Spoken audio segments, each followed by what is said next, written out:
That night, Preston Hale knelt before the head of New York's underworld, not because he was arrested, but because he had chosen to offer his daughter as a bargaining chip to save his own life, the man who called himself her father. For 22 years, that daughter had lived in the shadows, bearing scars no dress could conceal, and the coldest criminal in Manhattan was the only one to place his jacket on her trembling shoulders. This is the story of a confessor, and the one who acknowledges their darkness. Watch until the end, like and comment with the name of the city you're watching in so I know how far this story has progressed. The photo was taken at 2:47 a.m. There was no accompanying message, no explanation, just a JPEG file sent from a phone number that was deactivated 3 minutes later, a detail Damien Varelli recognized immediately because he had used that trick enough times to recognize it in the dark. He looked at the screen. Take a look. Then he placed the phone down on the marble table with frightening precision. No force, no shaking, not a sound. Just the soft click of plastic against the cold stone, as quiet as someone's last breath. The office on the 28th floor of the Varelli Holdings building was utterly silent. Rain pounded against the glass like bullets against steel. Below, Manhattan continued to live, continued to move, continued to be unaware, as it always was when blood was spilled in its dark corners. Dominic Caruso, Damien's right-hand man for 12 years, a man who had handled dozens of inexplicable situations, stood on the other side of the table. He stared at his boss without blinking, not out of curiosity, but because he had long since learned that Damien Varelli's moments of silence were his most dangerous. "Luca?" Dominic asked. A single word. Enough to know. Damien didn't reply immediately. He stood up, walked to the window, gazed down at the wet city below with the eyes of someone counting. Not counting money. Not counting days, counting the price someone would have to pay. "FDR Drive," he said last. "They left him in the car." Dominic closed his eyes for a second. No more. Then he opened them. "I need a name." "Me too." Luca Varelli is the younger brother that Damien promised his father he would protect. That was the only promise Damien Varelli ever truly believed in, not oaths to business partners, not commitments to politicians at dinners and restaurants without publicly available menus, not pacts with other tycoons in a system built on a foundation of distrust. Just that promise. Said to his father a week before the old man died of pancreatic cancer in a hospital bed smelling of disinfectant and wilted flowers. "I'll keep Luca safe, Dad." Damien kept his word for 9 years. Until tonight. Luca was the money collector, not because he lacked the talent for other work, but because he enjoyed it. He enjoyed confrontation. He enjoyed looking into people's eyes when they realized they had run out of options. It was a dangerous tendency in a family already full of dangerous men, and Damien had warned him more times than he wanted to remember. "Luca, don't take it personally." Luca left after they paid. No performance. "Luca, you're not the father. You don't need to prove anything." But 29-year-old Luca Varelli didn't listen. Because at 29, you still believe your family name is impenetrable armor. Preston Hale taught him a lesson in return with a surgical knife. They found the name within 48 hours. It wasn't an easy 48 hours. 48 hours of brief phone calls, meetings in dark underground parking garages, money transferred to accounts that would vanish from the banking system before dawn. Damien didn't sleep. He didn't eat. He sat at the center of the network like a spider waiting, receiving information and relaying orders in a voice so flat that one couldn't read his inner emotions. Dominic was more worried about that than if Damien were to smash things. Smashing things means he's processing his emotions. This kind of calmness means he's taken emotions out of the equation entirely.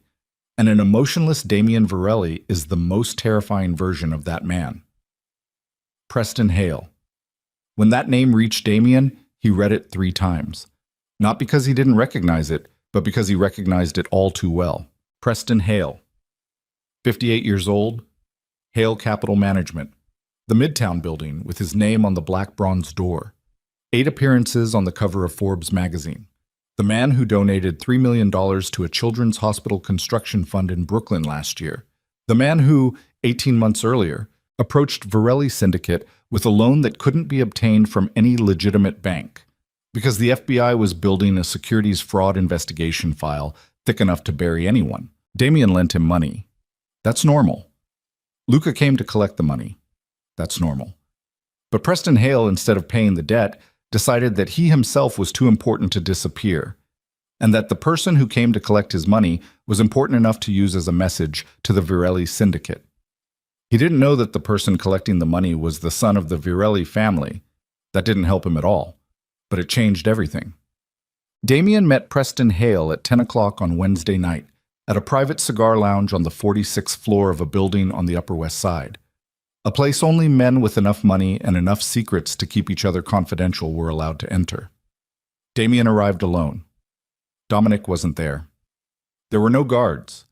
Just him in his charcoal gray vest, without a tie, his dark brown eyes colder than anything in the heated room. Preston sat in a black leather chair, a glass of cognac in his hand, his face flushed in the manner of men accustomed to fine liquor and the cool air of success. Around him were three other men, not friends, just like-minded individuals seated close enough to be considered present. When Damien walked in, the room changed. No one said anything. But everyone felt it, the invisible shift in pressure when someone carrying the weight of violence entered a space meant for subtlety. Two of the three men stood up and left without being asked. The third glanced over his shoulder toward Preston as if asking permission. Preston nodded. The man left too. Now there are only two of us left.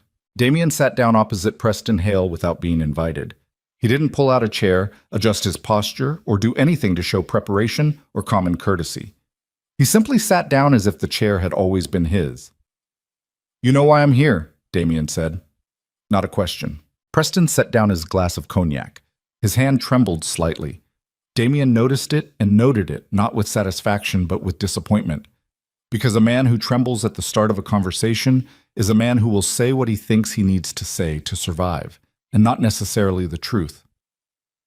"I didn't know Luca Virelli was his brother," Preston began. "That's irrelevant." "For me, yes. If only I knew—" "If you had known," Damien interrupted, his voice as flat as a frozen lake, "you would have killed someone else instead. The difference is that my younger brother, it's not about whether he knows or not."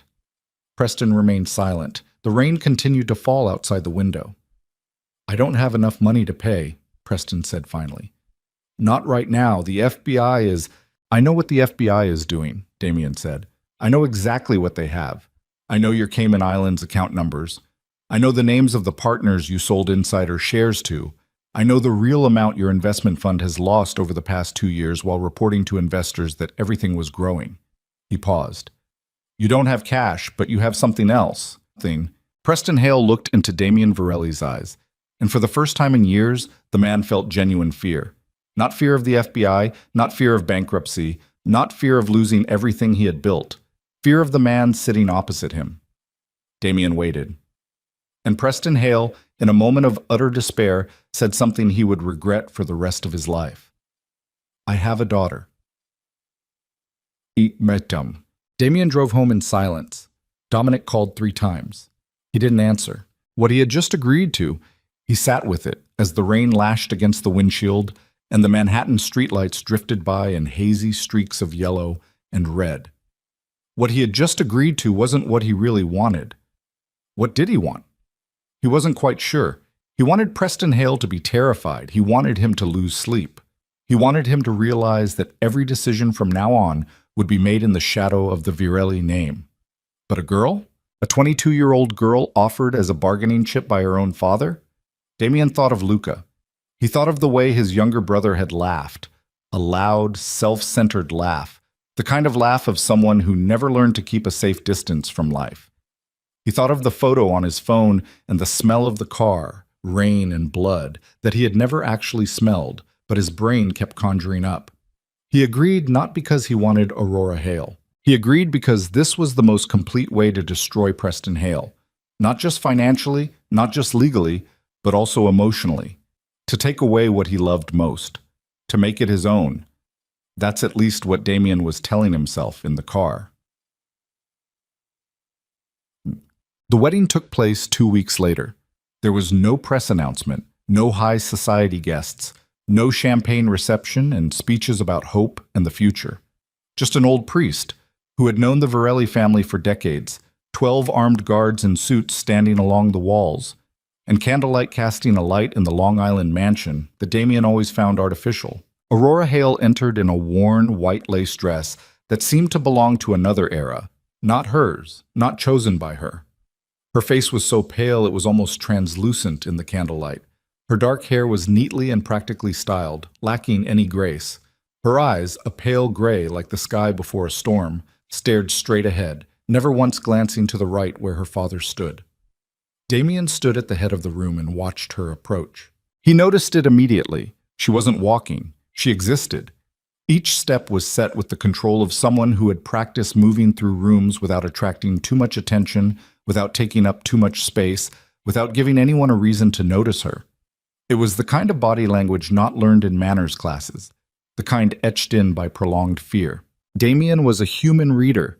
He'd been doing it for years to survive, and in the 3 seconds he watched Aurora Hale approach, he read enough to make something unnamed twist in his chest, but he pushed it aside. Now wasn't the time. When the priest read the section on free will and consent, Damien deliberately avoided eye contact with her. Not because he felt guilty, but because he didn't want to see anything in it. As the gold ring slid onto her finger, he leaned down. Not to kiss, to speak. Low enough for only her to hear, his breath brushed against her earlobe like a cold streak. "Your father traded you for his life," he said. "Welcome to my home." Aurora didn't look up, but her hand, the small hand in his, clenched again. Briefly, as if inside that body trying to occupy as little space as possible, something was still resisting. Damien let go of her hand. Preston Hale stood in the corner of the room and wept. No one asked him why. The Varelli Villa in Long Island rises atop a cliff, as if built to hold secrets. 3 stories of gray granite, non-reflective glass, 17 bedrooms, a walled garden, and far enough from the coast that the sound of the waves at night is like the breathing of something very large and very old. A security team patrols on a schedule. Cameras monitor the blind spots of every fence. The 12-foot iron gate cannot be opened from the inside unless a code is provided. Aurora knew that the moment the car pulled through the gate. Not a home. A beautiful prison.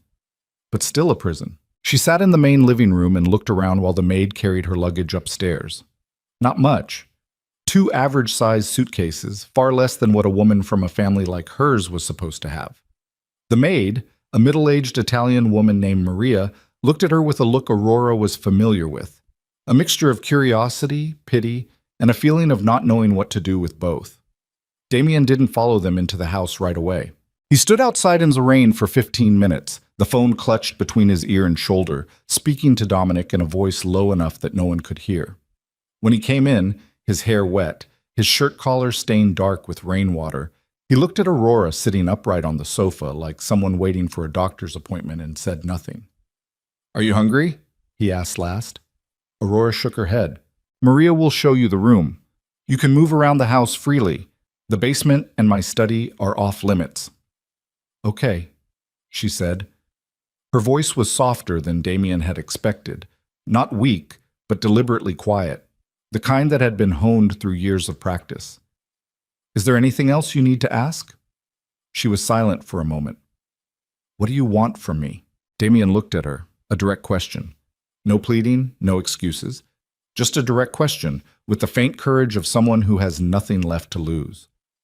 "I want your father to know that everything he thinks he has now belongs to me," Damien said. "You are just a part of it." Aurora nodded slowly.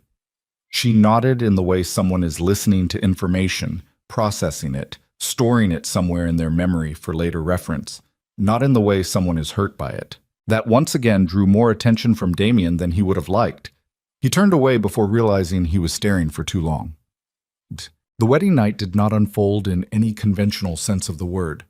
Damien drank whiskey in his office until 11 o'clock at night, skimmed through financial reports he didn't really read, signed off on things Dominic would handle later, letting work fill the space in his head in the way it had always done since his father's death.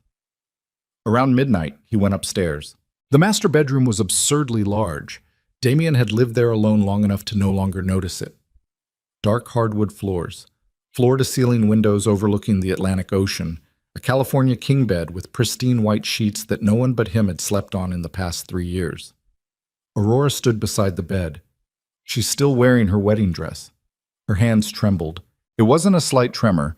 It was the kind of tremor someone trying not to tremble and failing, their whole body shaking with small, uncontrollable tremors. Damien walked in and stopped when he saw her. "Haven't you changed your clothes yet?" I can't." Her voice broke mid-sentence. "The buttons are on the back. I can't." She didn't finish the sentence. It wasn't necessary. Damien understood. The row of pearl buttons running down the back of the dress, the design beautiful in the catalog photo, and the hellish reality of it alone. He walked up behind her, and when his hand touched her shoulder, Aurora spun around with a sharp recoil, her body reacting before her brain could process it, and in that instant, her face opened completely like a book without a cover. "Don't be angry. This is not meant to be dismissive. Pure fear. A primitive, old-fashioned fear, hardened by repeated use." "Don't touch me," she said. Her voice wasn't pleading. That was the strangest thing. It was commanding, even though her whole body was trembling. "Please don't touch me." Something in Damien's chest moved. He took a step back, and Aurora Hale, also recoiled, her high heels clicking on the wooden floor, stepping back until her back touched the wall beside the window. She stood there, breathing heavily, her hands clasped together in a defensive gesture that should never be taken for granted. Damien did not move. They stared at each other for the longest 3 seconds of that night. Then he turned and walked to the wardrobe. He opened it. He took out an old flannel shirt he hadn't worn in months. He threw it onto the bed without saying a word. "Change that," he said. "I'll sleep in another room." He had just reached the door when he heard the sound of tearing fabric. It wasn't the sound of deliberate tearing, the tearing of old fabric and buttons too small and hands trembling too much. The tearing of something that had long been at the limit of its endurance. He turned reflexively. The back of the dress had ripped open. And Damien Varelli stood there, his hand gripping the doorframe, looking at something he never wanted to see and would never be able to avoid seeing again after this moment. Her back was a map of violence, raised scars on the shoulders, not surgical scars, not accident scars, straight and even, like leather straps or something similar, scattered small burns along the flanks, round and deep, like the tip of a cigarette pressed down while the skin was still alive, an old bruise turning yellowish green on the lower back, a straight 7 or 8 centimeter long scar just above the left hip, knife. Nothing else made that scar. Aurora felt the gaze. She bent over and fell, not as if she had lost her balance, but as if she had no strength left to stand, and her knees struck the wooden floor with a dry thud. Her hands clasped to her chest, trying to pull the torn piece of her dress to cover herself, and her voice broke in a way entirely different from what he had heard all night. "Don't use the rope," she said, and those words weren't directed at Damien. They were directed at someone who wasn't in the room, someone who had been in the room far too many times before. "I'll be good this time. I promise. I'll—" "Stop." Damien didn't realize he'd said it until he heard his own voice, hoarse, low, with something cracking beneath the surface. She was silent, trembling. He didn't approach immediately. He stood still for 10 seconds, counting in his head, controlling his own breathing, letting something in his chest do what it needed to do without interference. Then he took off his vest and walked slowly towards her, placing it on her shoulders from behind without touching her skin. The heavy fabric fell onto Aurora's shoulders. She didn't move. Damien sat down on the floor beside her. Not standing, looking down, not kneeling before her, just sitting on the cold wooden floor as if he had nowhere better to be at that moment. His hands rested on his lap. He didn't move. "Who did this to her?" he asked. It's strange. He asked the question as if he didn't know the answer, as if there was some possibility on this world's list of sins that he hadn't considered. Aurora didn't answer immediately. She sat on the floor, her knees drawn to her chest, Damien's black vest covering her bare back, and gazed into the space between them with the eyes of someone weighing whether the truth would be of any use. Finally, she said 2 words. "My father." Throughout his life, Damien Varelli commanded things he wouldn't even think about in broad daylight. He looked men straight in the eye, begging for their lives, and didn't flinch. He built his empire on a foundation of deliberate coldness and the capacity to contain violence without it consuming him. But those two words, spoken by the woman sitting on the floor of his room with a back covered in scars, did something that nothing in the past 20 years had done. It broke something. Not exactly his heart. Damien wasn't sure he still had that kind of heart in the conventional sense, but something harder. The internal categorization system he'd spent decades building, the one that divided the world into parts that could be dealt with and parts that could be ignored. Preston Hale knelt before him and wept for his daughter. And all that time, throughout those 2 weeks, through that somber wedding, through this nighttime drive, he never once asked himself how she felt. Part of that is because he doesn't want to know. Because knowing will change everything. And now he knows. "Sleep in bed," he said finally. His voice sounded strange to himself. Not cold, not commanding, just a human voice. "I won't be in this room." He stood up, stepped out the door. He stopped, his hand on the doorknob, his back turned to her. Aurora. He had never called her by her name before, not in the past 2 weeks. She had always been just the girl in his head, or Hale's daughter, or no name at all. No one in this house will touch you. He didn't wait for her answer. The door closed behind him with a soft click. Damien sat in his second-floor office until 3 in the morning. No work, no drinking, just sitting. The phone rang. Dominic again. He looked at the screen for a moment, then answered the call this time. "How's Preston Hale doing?" he asked instead of greeting him. "It's stable," Dominic said. "The FBI hasn't made any new moves. The Cayman account is still there. He wants us—" "Not yet." "Stop." "Damien, are you okay?" "Find me everything about Aurora Hale," he said. "School, hospital, doctors, every time she left her father's apartment, everyone she contacted, everything." Dominic fell silent for a moment. "All right," he said, and asked no further questions, because after 12 years he knew when Damien Varelli needed answers and when he needed space to find them himself. Damien put the phone down. Outside the window, the rain continued to fall. Inside the house, upstairs, Aurora Varelli, Aurora Hale, lay alone on the wide bed in the darkness, wearing the old flannel shirt of the man she feared most in her life, and for the first time in many years, no one stood on the other side of the door waiting to come in. No one. The only sound was the distant sound of waves below the cliffs. And the next morning, when Maria brought the coffee up to the room, she would find a piece of paper neatly placed on the bedside table, handwritten, concisely, in black ink on white paper. "She is safe here. No one is allowed into this room without permission. DV." And downstairs, Damien Varelli was sifting through Aurora's hospital records. 4 emergency room visits in 8 years, each with different explanations. Each time Preston Hale stood beside her with the worried smile of a father and stories of stairs and bicycles and ordinary accidents. And something inside him shifted from icy cold to something far more dangerous. It's not fire. Purpose.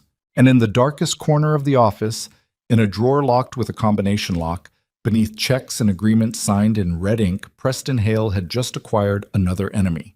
The most dangerous enemy he could imagine was not because Damien Varelli wanted his money, not because he wanted his empire, not because of Luca's blood debt. But now, Damien has a reason. And that was just the first night. The next morning began with the smell of coffee and an armed silence. Maria set the tray down on the kitchen table at 7:15 and stepped back as if she had learned that this room in the morning was not a place to linger longer than necessary. Damien stood at the window overlooking the garden, coffee cup in hand, shoulders slightly hunched, the posture of someone who had been up all night and refused to admit it. His hair was uncombed, no tie. His white shirt untucked seemed to be the only thing standing between him and the utter chaos. Dominic sat at the head of the table with a stack of papers in front of him, his eyes showing the look of someone who hadn't slept enough for days. "The girl's file," Dominic said when he heard Damien's footsteps returning from the window. "I read it all night." "I know you've read it, but there's something you haven't seen." Dominic flipped to a page in the stack of papers. 2019. She was 20 years old, admitted to NYU Langone, diagnosed with fractures of the 4th and 5th left ribs, and soft tissue injuries to the chest. Preston Hale told the doctor she fell down the stairs while doing yoga. The attending physician was someone who had seen Hale at 3 previous charity events. No further investigation. No report. Damien set his coffee cup down. Is there anything else? 2021, private clinic in the Upper East Side. Infected burn on the right side. Preston accompanied her. Paid in cash. No insurance record. Dominic turned another page. And here's the interesting part. In 2020, there was one time Aurora Hale went to St. Luke's emergency room by herself. No Preston, no driver. She took a taxi there, told the attending nurse she wanted to speak with a social worker. Damien looked up. And Preston Hale showed up 20 minutes later. I don't know how he found out. He spoke with the chief physician for 15 minutes. Then Aurora was taken home without seeing any social workers. Dominic closed the file.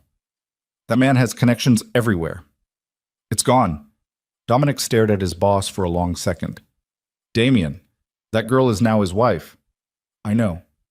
No.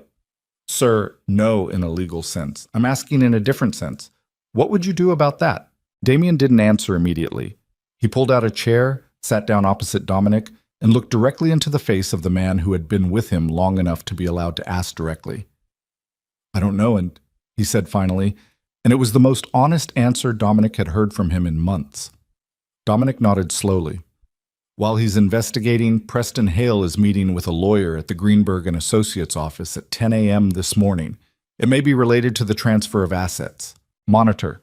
It has been arranged. Footsteps on the stairs. Both men remained silent.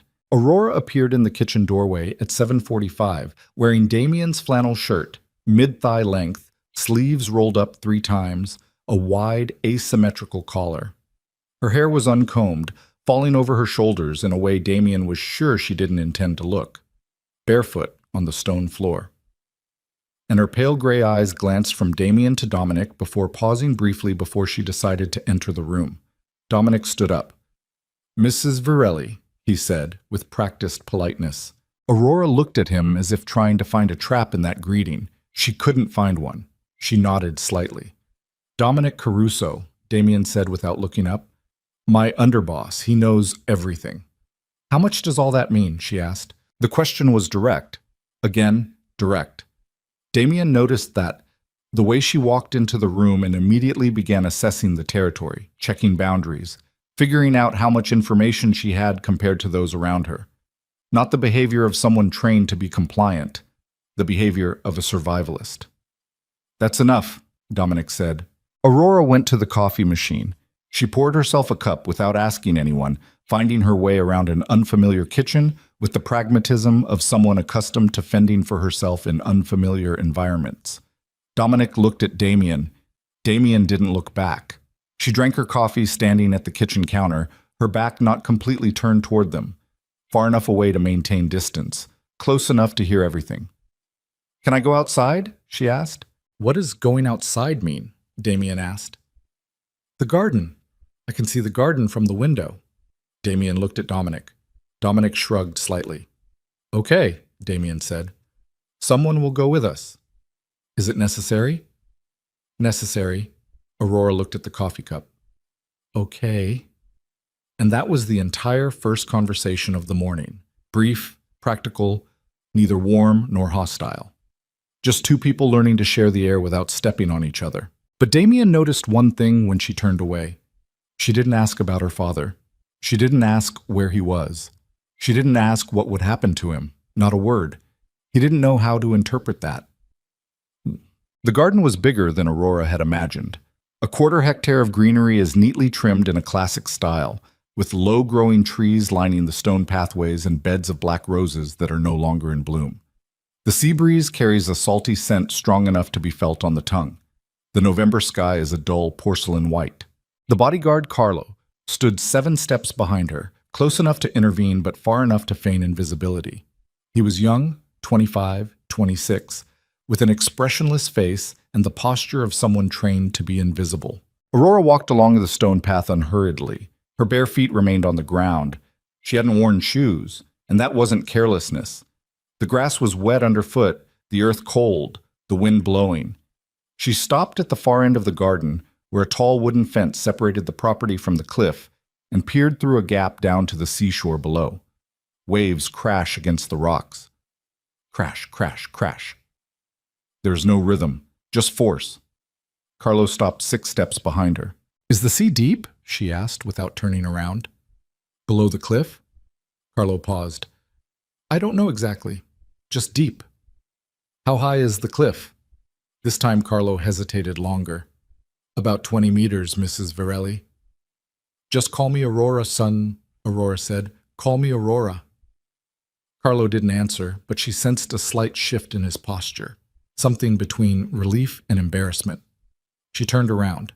I'm not planning to jump, she said bluntly, looking him in the eye. If that's what you're planning. Carlo didn't move. All I see is the sea. She looked back over the fence. I've always lived in Manhattan. There's no sea there. They stood there for a while longer in silence that was neither entirely comfortable nor entirely uncomfortable. Every morning Aurora can come out here, Carlo said finally, clearly deciding that was the most useful thing to say. Aurora nodded once. Thank. The call came in at 11 o'clock in the morning.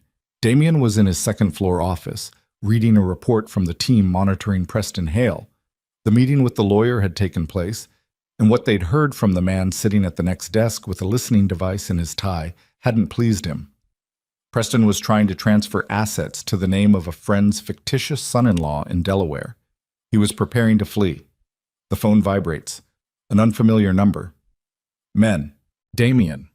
Preston Hale's voice, but not the voice of the man kneeling on the floor of the cigar lounge last week. This was the voice of someone who had slept, thought, and recalculated. We need to talk. Which number are you calling from? A prepaid phone. Bought this morning. A brief pause. I know you're watching me. Well, you should know that. My son-in-law, Preston said, isn't a good idea. He's under a separate tax investigation. I wouldn't hire him. Damien sat back and let it sink in. Preston was letting him know he was being watched. That was either incredibly naive or tactical, the way to put it. I have nothing to hide, without actually saying it. What do you want, Preston? I want to see my daughter. Damien held the phone a centimeter from his ear. He stared at the wall in front of him. For a moment he saw the hospital records again. 2019, 2020, 2021. Arnott. Damien, Arnott. She's my daughter. She's my wife, Damien said, and there was something in his voice that wasn't anger, colder than anger. And if you call this number or any other number connected to me to inquire about Aurora, I'll make sure the documents I have reach the right person within 24 hours. Do you understand? A sigh came from the other end of the line, long, heavy. I'm not as bad a person as you think, Preston said in the end. Damien hung up the phone. He sat there for another minute, staring at the phone in his hand. Then he stood up, went to the door, walked down the hallway, and stopped in front of Aurora's room. Knock on the door. There was no immediate reply. Then, come in. He opened the door. Aurora sat at a small table by the window with a book in her hand, not reading, just holding it, as if she needed something to hold on to. She looked at him with a silently appraising gaze that he was beginning to realize was her default. Your father just called me, Damien said bluntly. He wants to see you. Her expression remained unchanged. Not a single muscle in her face twitched. What did you say to him? Arnott. Stop, briefly. Did he ask for my opinion? She asked. Arnott. So why are you here talking to me? Damien opened his mouth, closed it. Fair question. He didn't have a good answer, and that in itself was a kind of answer. I think you should know, he said finally. Aurora looked at him for another second. Then she turned back to the window. Thank you, she said, and her voice was neither grateful nor sarcastic, just a simple fact. Damien left. He closed the door behind him and stood in the hallway for a moment, his back against the wall, listening to the sound of the sea echoing from below. He just went into her room to notification for her, not to command, not to control, to inform. As if her opinion mattered in this decision. When did that begin? Yes. Their first dinner together was a silent disaster. Maria cooked pasta, simple, practical, the kind of food that doesn't need any praise. They sat at opposite ends of a long dining table that could seat 12, with the distance between them like another room. Aurora ate in small bites, placing her fork down between each bite. She sat up straight in an uncomfortable way, not the posture of someone taught good manners, but the posture of someone learning to take up the least amount of space possible. Damien ate faster. He looked down at his plate most of the time. No one said anything for the first 15 minutes. "What are you studying?" Damien asked abruptly. Aurora looked up. Clearly, she hadn't expected that question. "Art," she said after a pause. "Columbia." "I didn't graduate." "Why not?" She looked at him as if she were wondering whether he really wanted to know or was just filling in the silence. "My father wants me to stay home," she said, "after my sophomore year." Damien continued eating. He didn't ask any further questions. "What are you studying?" Aurora asked, sounding more like a question in return than genuine curiosity.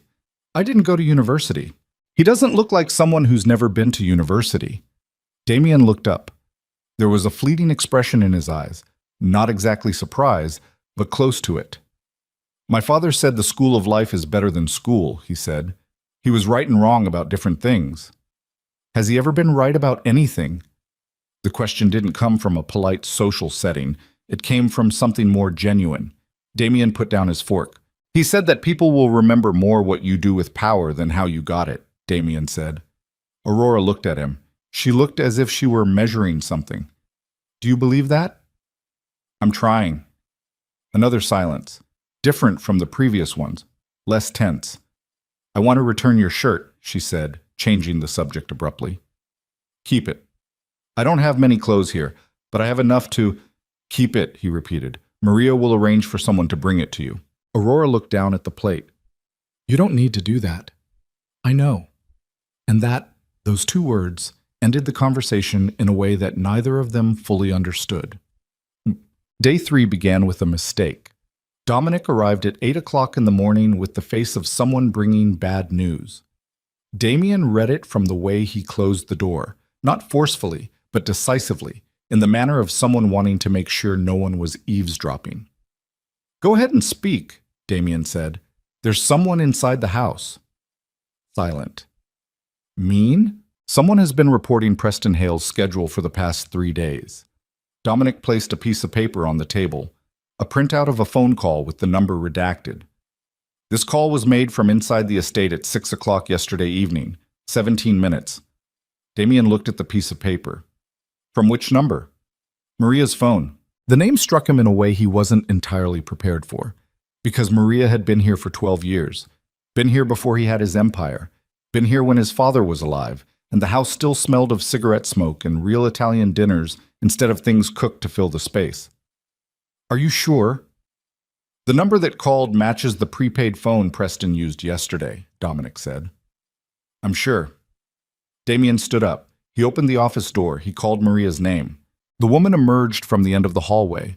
60 years old, salt and pepper hair, wearing her usual apron, her eyes instantly reading the situation.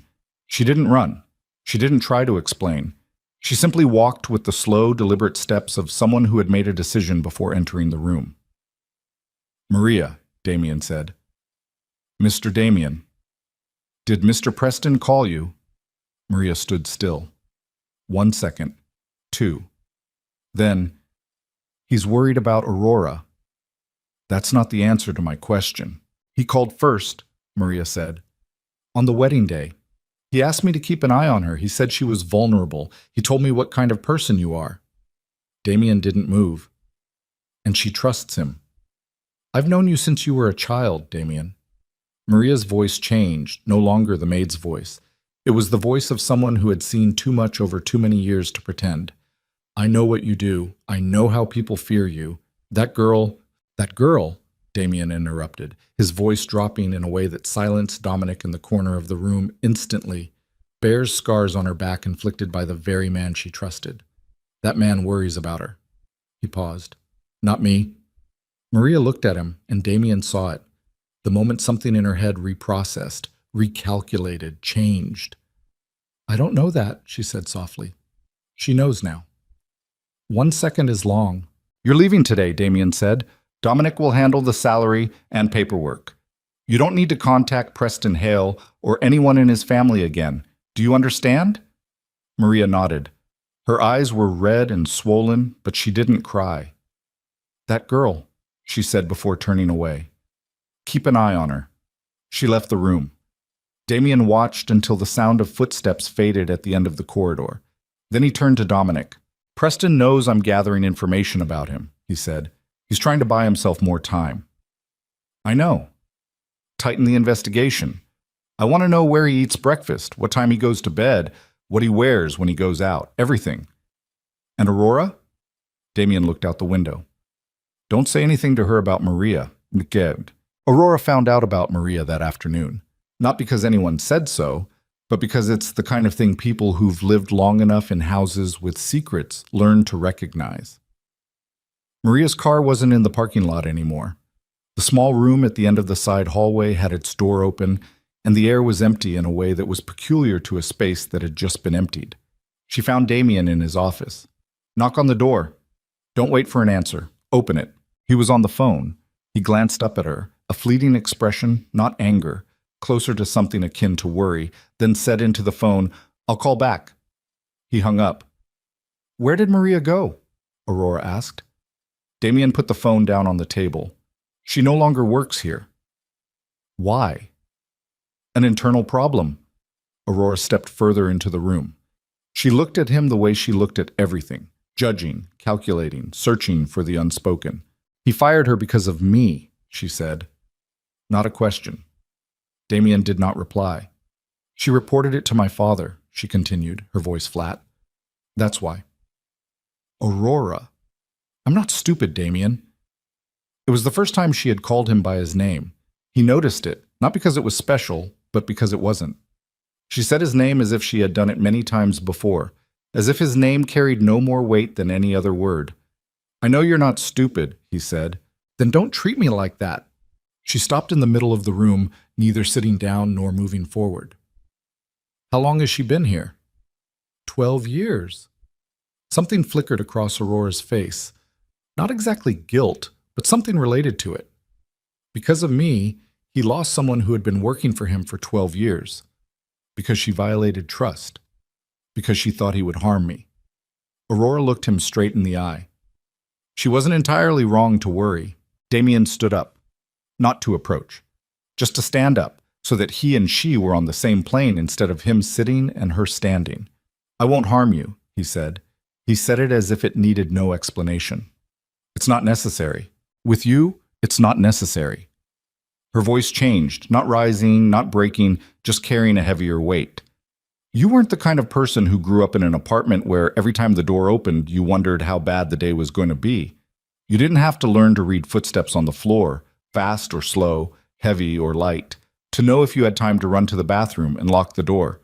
You weren't... She stopped, swallowed. You're not me. So when you say, I will not harm her, and if you think that's enough, well, it's not. It's not. The room was silent. Outside the window, the wind changed direction, and the trees in the garden all leaned towards the east. Damien looked at her. He really looked. Not judging, not analyzing, not searching for weaknesses to exploit. He looked in a way he didn't allow himself to do often because it required something he wasn't sure he had much of. You're right, he said. Aurora didn't seem to have expected that. She watched him blink once. Just once. I can't erase what happened before you came here, he said. I can't change why this marriage exists. But while you're in this house, no one will harm you. That's not an empty promise. It's something I can guarantee, and I guarantee it. Aurora stood still. She was worried because she thought I was a threat, Damien continued. The real threat was a woman behind the wheel of a car planning to move assets out of the country before the federal government could impose a lockdown. She looked at him. My father is on the run. Trying. A moment. Will you let him go? That question, the way she asked it, wasn't a plea for mercy, not a plea for protection, just a question, as if any answer would be the information she needed. No, Damien said. Aurora nodded slowly. Once. Then she turned and walked out the door. Stop at the doorway, your back still turned to him. I'm not asking you to spare him, she said softly. I just want you to know that. Then she left. Wednesday night. Damien sat at the kitchen table at midnight with an unfinished glass of whiskey in front of him, the laptop screen casting a cold blue light on his face. Preston Hale's financial figures. Cayman accounts. Shell companies named after harmless-sounding resort destinations. He was working when he heard footsteps on the stairs. Light, barefoot. Stop at the top of the stairs and then continue. Aurora walked into the kitchen wearing an old flannel shirt and a pair of gray pajama shorts. Among the clothes Maria had packed before leaving, her eyes were slightly blurry, like someone who hadn't slept well and woken up in the middle of the night. She looked at him. He looked at her. "I didn't know he was still awake," she said. "I often stay up late." She went to the refrigerator, opened it, gazed inside for a moment, like someone evaluating an option without actually being hungry. Closed it. Took a glass of water from the tap instead. She leaned against the kitchen counter, her hands clasped around a glass of water, and watched him work without trying to hide what she was seeing. "What did you find?" she asked. "What about what?" "My father." Damien hesitated. "Why do you want to know?" "Because it's my life," she said, her voice neither strong nor weak, straight as a line. "My father. The things he did. The things he was about to face. It's my life, and I was never allowed to know about it." Damien looked at her for another second. Then he turned the laptop screen towards her. Aurora set her glass of water down and approached. She stood next to him, close enough to see the screen, close enough for him to hear her breathing, and read. She read through the numbers, the company names, the transfer dates. She read in the way someone with no financial training but intelligent enough to grasp the meaning of what she saw. Her face remained expressionless while she read.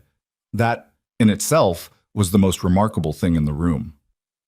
"How much?" she asked finally. "Around 80 million is trying to move out. And the Federation? We're building the case file. It's not enough to make an arrest yet." "Not yet," she repeated, and that word hung in the air between them like an object with its own weight. She looked up at him. And at such close proximity, closer than at any time since that first night, Damien saw something in her eyes he had never seen before. Not fear, not anger. Something was slowly hardening inside, like metal being melted and beginning to cool into a new form. "Can you stop him?" she asked. "Before he leaves?" "Maybe." "Then do it that way." Damien did not move. "What do you want me to do with him?" he asked, and it was the first time he'd ever asked that. A real question, not a test, not a challenge, as if the answer really mattered to what came next. Aurora looked at him. She stared longer than usual.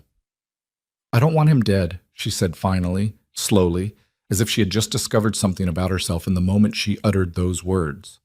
"It would be easier, much easier for me. But I don't want it." "So what do you want?" And Aurora Hale, the daughter carrying on her back the burden of 22 years of her life, looked into the eyes of the man to whom her father had offered her as a bargaining chip, and spoke the only thing in her life she had never been allowed to say aloud. "I want him to feel helpless," she said. "I want him to wake up one morning and have nothing left. No money, no power, no people, nothing to hide behind." Her voice didn't tremble. "I want the world to see who he is." Damien gazed at her for a moment, so long that they both felt its weight. Then he did something she wasn't entirely prepared for.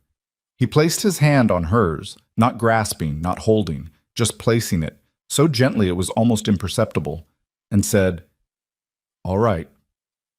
And Aurora Varelli, for the first time since entering this house, did not withdraw her hand. That moment lasted exactly 3 heartbeats. Then Damien's phone rang on the table. He looked down at the screen. Dominic. Emergency call. He looked up at Aurora. She took a half step back, clutching the glass of water once again, her face returning to its familiar, calculated calm. Damien answered the phone. "Go ahead and speak." "Preston Hale," Dominic said, his voice carrying something that made the muscles in Damien's shoulders tense instantly. "He's not at the hotel anymore. Check out at 10 o'clock tonight. We lost track of him at the Lincoln Tunnel." Damien stood up. "Plane?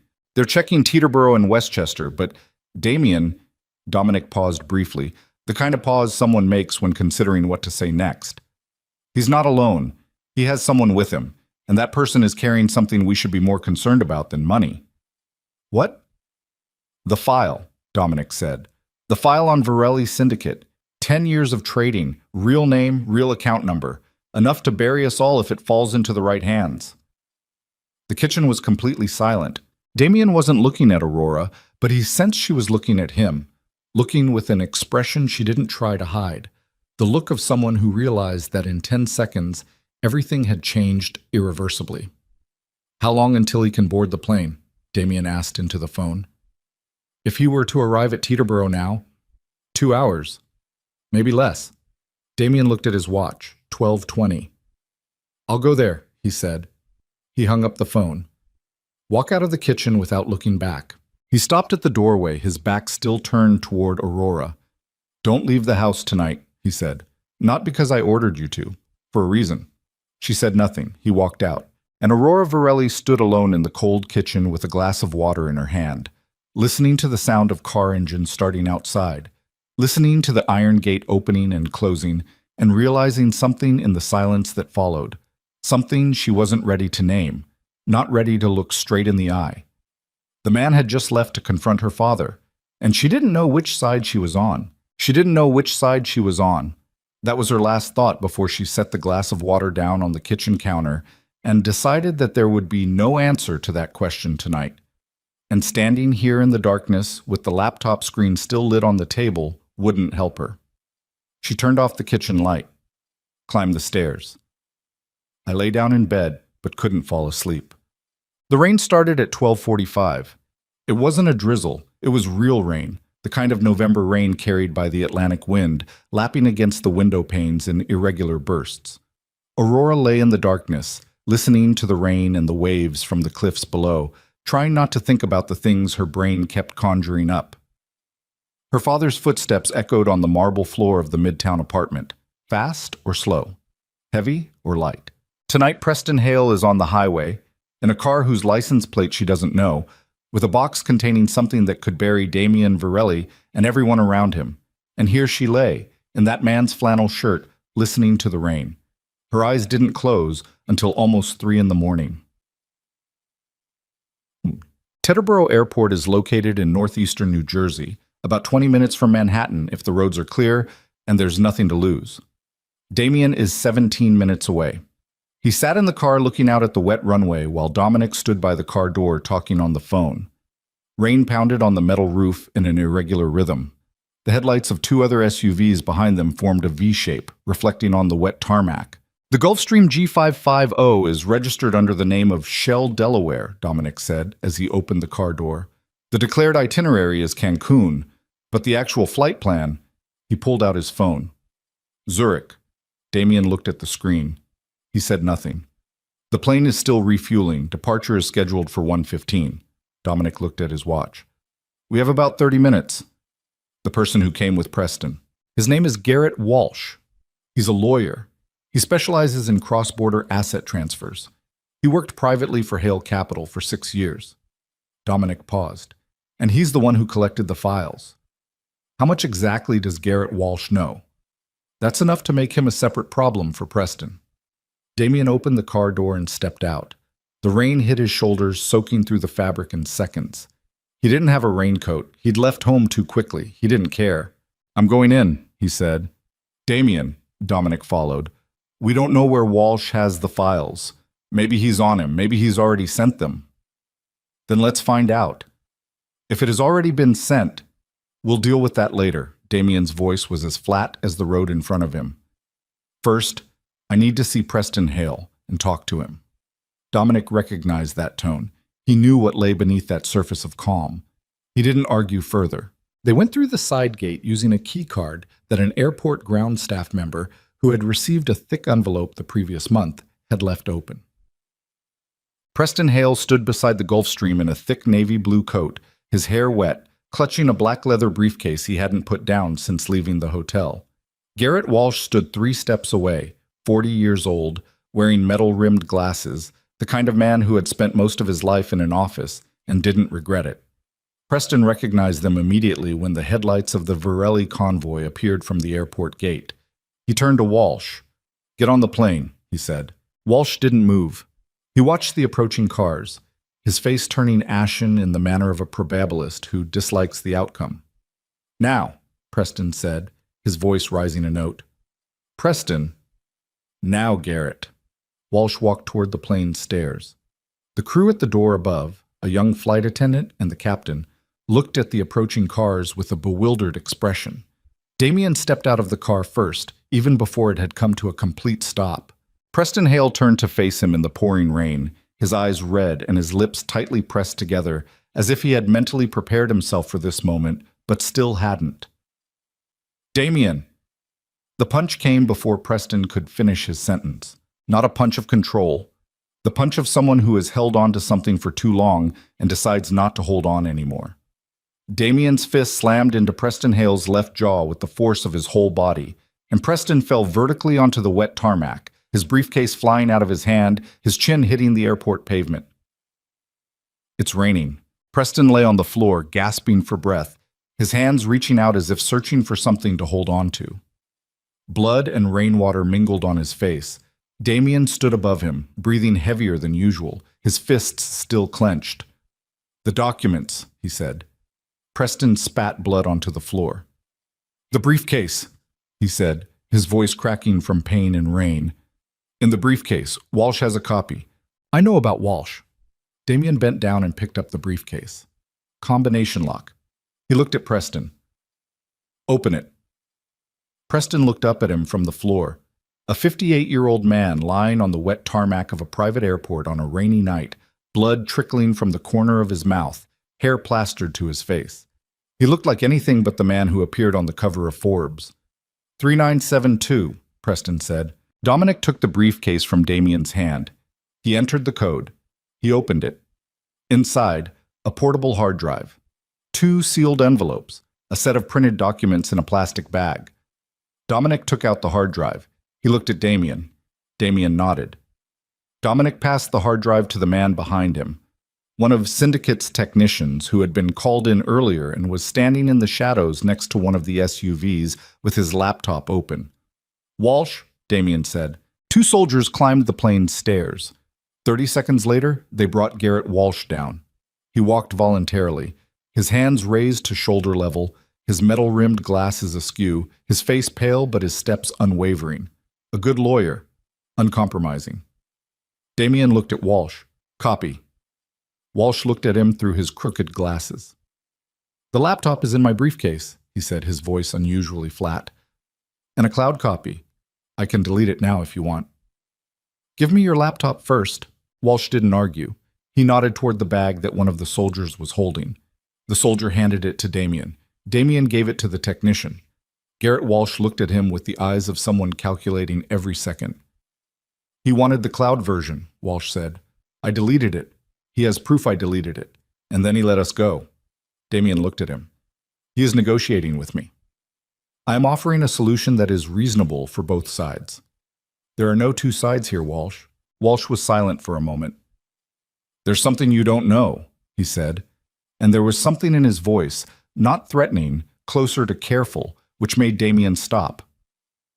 "Go ahead and speak." Walsh glanced at Preston Hale, still sitting on the tarmac, one hand supporting his jaw. Then he looked back at Damien. "The 3rd copy," Walsh said. "Not my laptop, not my cloud." Damien didn't move. "Explain." "Preston sent a copy directly to the FBI 3 days before he left the hotel," Walsh said, each word clear and careful, like someone reading the terms of a crucial contract. "Not for cooperation, for assurance. A waiver of prosecution. If he arrives in Zurich safely and contacts us again, he will provide additional information. If he... or not. If you contact them again within 72 hours, the FBI will automatically open that file." It's raining. Damien stood still for 10 seconds. Then he turned to look at Preston Hale on the floor. Preston looked up at him, and this time there wasn't pure fear in his eyes. There was something else. Something that Damien took another 2 seconds to recognize. Calculate.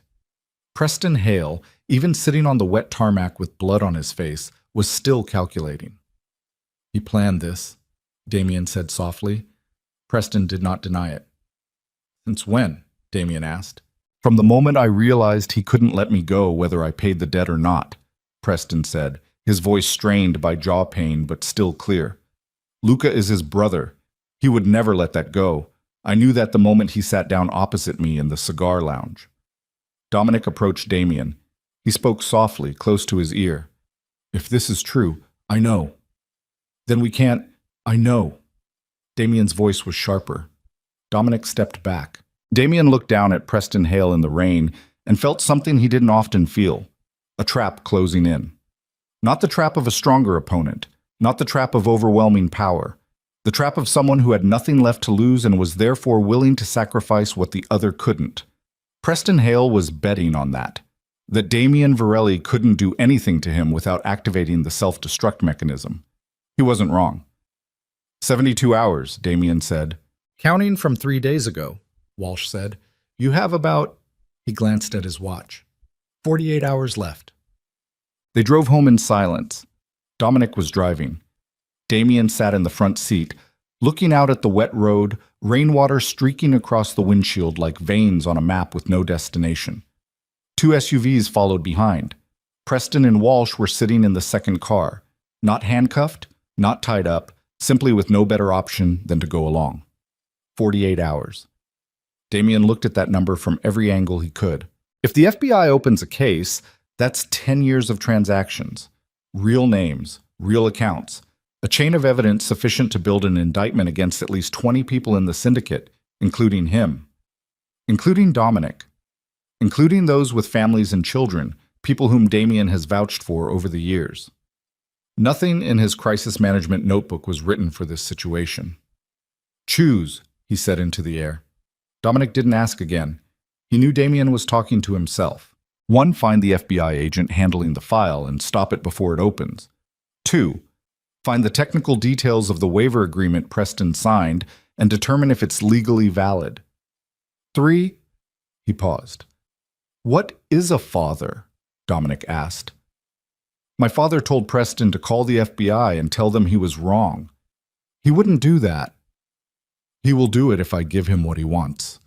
Dominic glanced over. And what does he want? Damien didn't reply immediately. Outside the window, the New Jersey streetlights drifted by like faint streaks of light in the rain. The George Washington Bridge loomed ahead, its suspension cables hanging in the darkness like a giant spiderweb. He wants Aurora, Damien said. They brought Preston and Walsh back to the safe house in Hoboken at 2:15 a.m. A 3-story townhouse that the syndicate kept for cases needing something between the hotel and the prison. Damien left Walsh in the second-floor bedroom with a guard. Preston was in the first-floor living room. His jaw had been examined. Not broken, just badly bruised, and he had been given an ice pack and a glass of water. Damien sat opposite Preston at a low wooden table. The only light in the room was the table lamp, its soft yellow light enough to see each other, but not enough to feel comfortable. Is she all right? Preston asked first. His swollen lips made his voice sound a little distorted. He asked as if he cared. I'm interested. No, Damien said. Those who care wouldn't do what he did. Preston looked down at his hands, large hands, resting on his thighs, his knuckles rough in the way of a man who had done manual labor before money replaced work. That moment of silence held something more complex than Damien wanted to admit. I know nothing I say can explain enough, Preston said. Not in an apologetic tone, the tone of someone who had practiced saying it enough times that it came out naturally without carrying any real meaning. That's right, so don't try it. I want to see her. I already said no. Just once, so I know she's okay. Let him know.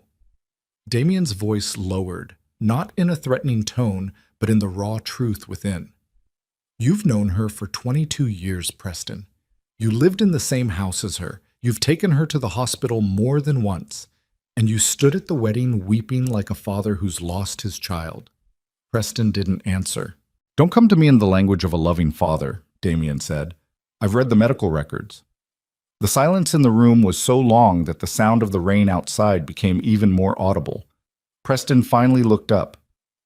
I need you to listen to me, he said. Or not. Not to make excuses, to help you understand. I don't need to understand. Damien stood up.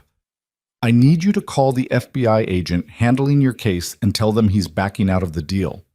Preston looked at him. And in return? He wasn't buried at the bottom of the sea before dawn. That's the worst offer I've ever received. He is not in a negotiating position.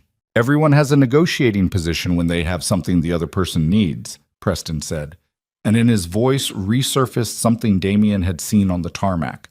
That calculation that never truly faded, even when his face was swollen and the future was shrinking by the hour. You need me to call the FBI.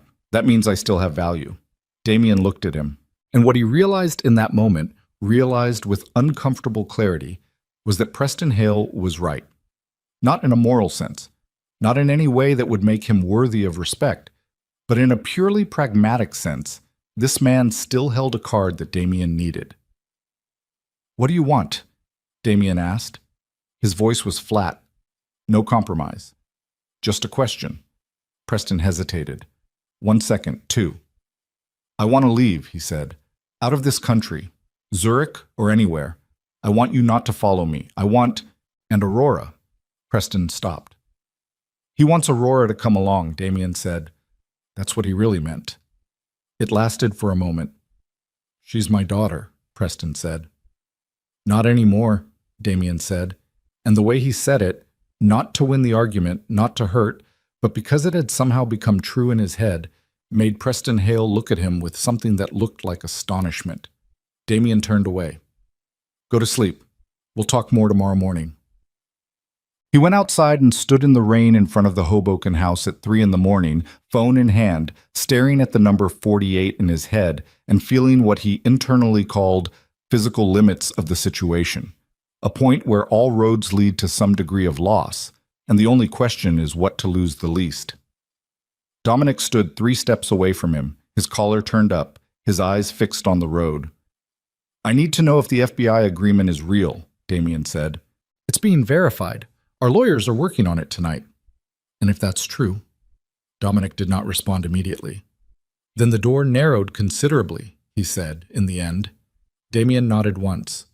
Call me when you have the results. He drove back to Long Island alone. In fact, at 4:25 in the morning, Damien entered the Long Island mansion and heard sounds coming from downstairs. Not a human voice, the sound of water, the kitchen faucet. He went downstairs. Aurora stood in the kitchen wearing a flannel shirt and gray pajama pants, washing a dish under cold water in a way that was utterly pointless at this time of morning, the kind of washing someone needs to do by hand while their mind is constantly working. She heard his footsteps, turn off the tap, turn around, look at his face. That's not right, she said. It wasn't a question. Damien didn't answer immediately. He went to the kitchen, poured some cold water from the refrigerator, drank half of it, and set the glass down. Your father has submitted the file to the FBI, he said. He saw no reason not to be blunt. The agreement automatically activates if he doesn't contact us again within 48 hours. Aurora stood still. He couldn't stop it. I don't know. He looked at the glass of water. I don't know yet. She slowly placed the cup down on the kitchen counter. What do you need me to do? She asked. That question, the way she asked it, was not about sacrifice, not about being a victim once again. It was a pragmatic question of someone assessing available resources and wanting to know what they could contribute. Damien looked at her. Nothing, he said. Don't do that. What does that mean? Don't assume I'm not involved, she said, her voice low but with clear weight. My father created this situation. I am involved. Damien looked at her for another second. Then he sat down in the kitchen chair, elbows on his knees, and for the first time since leaving home at midnight, he allowed himself to actually sit down. He wants to see her, Damien said. Aurora didn't react immediately. And he wants me to go meet him. Or not. But he's considering it. Damien did not deny it. Not to compromise, he said. He stopped. He didn't have clean words for what he was thinking. If you're willing to face him, it could change the negotiating position, not because he feels sorry for you, but because he needs your agreement to go with him for his plan to make sense. If you don't agree, that plan loses what he thinks he holds.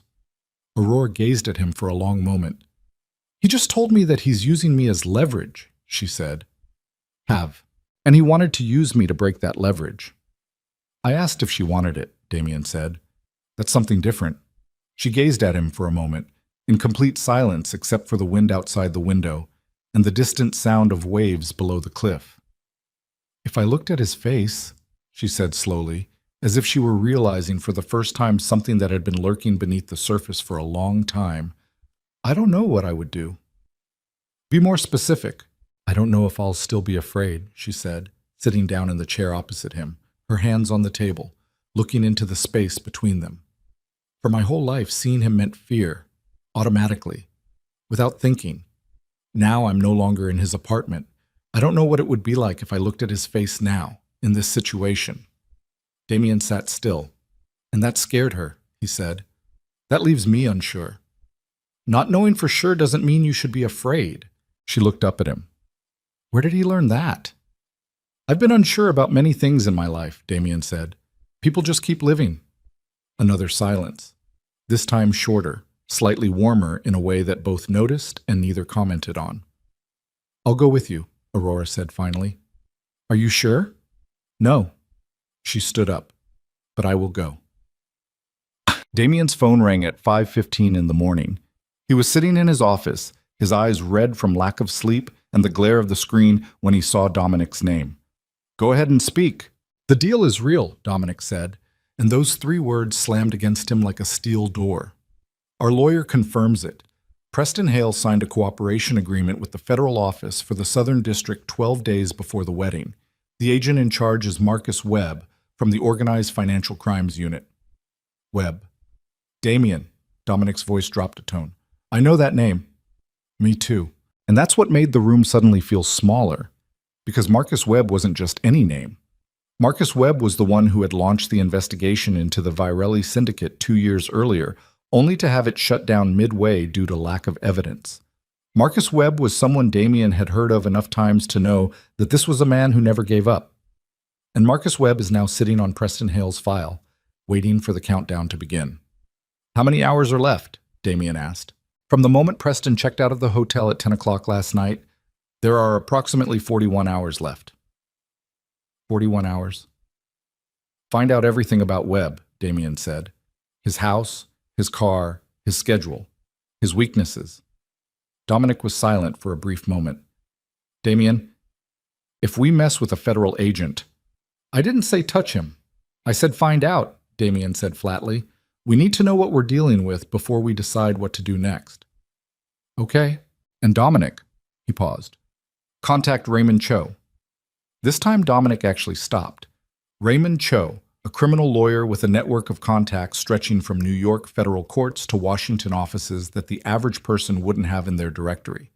The man Virelli syndicate paid handsomely, only to never need his services. Are you sure? Dominic asked. Call him. 7 o'clock in the morning. The first gray rays of the new day pierced through the thick clouds and touched the windows of the second-floor office in the Long Island mansion. Damien sat with his 4th cup of coffee and looked out at the garden. A garden wet from the night's rain, the grass heavy with dew, the last black roses of the season drooping under the weight of the water. Walking down the hallway. Then there was a knock on the door, gentle, without hesitation. Enter. Aurora walked in dressed, black jeans, a thick gray sweater, her hair neatly tied up. Her face no longer had that hazy look of someone who had just woken up. Her eyes were clearer and sharper in a way that Damien noticed immediately. When are we leaving? She asked. She has made her decision. I made the decision at 3 in the morning. I just needed a few more hours of sleep to clear my head. Damien looked at her.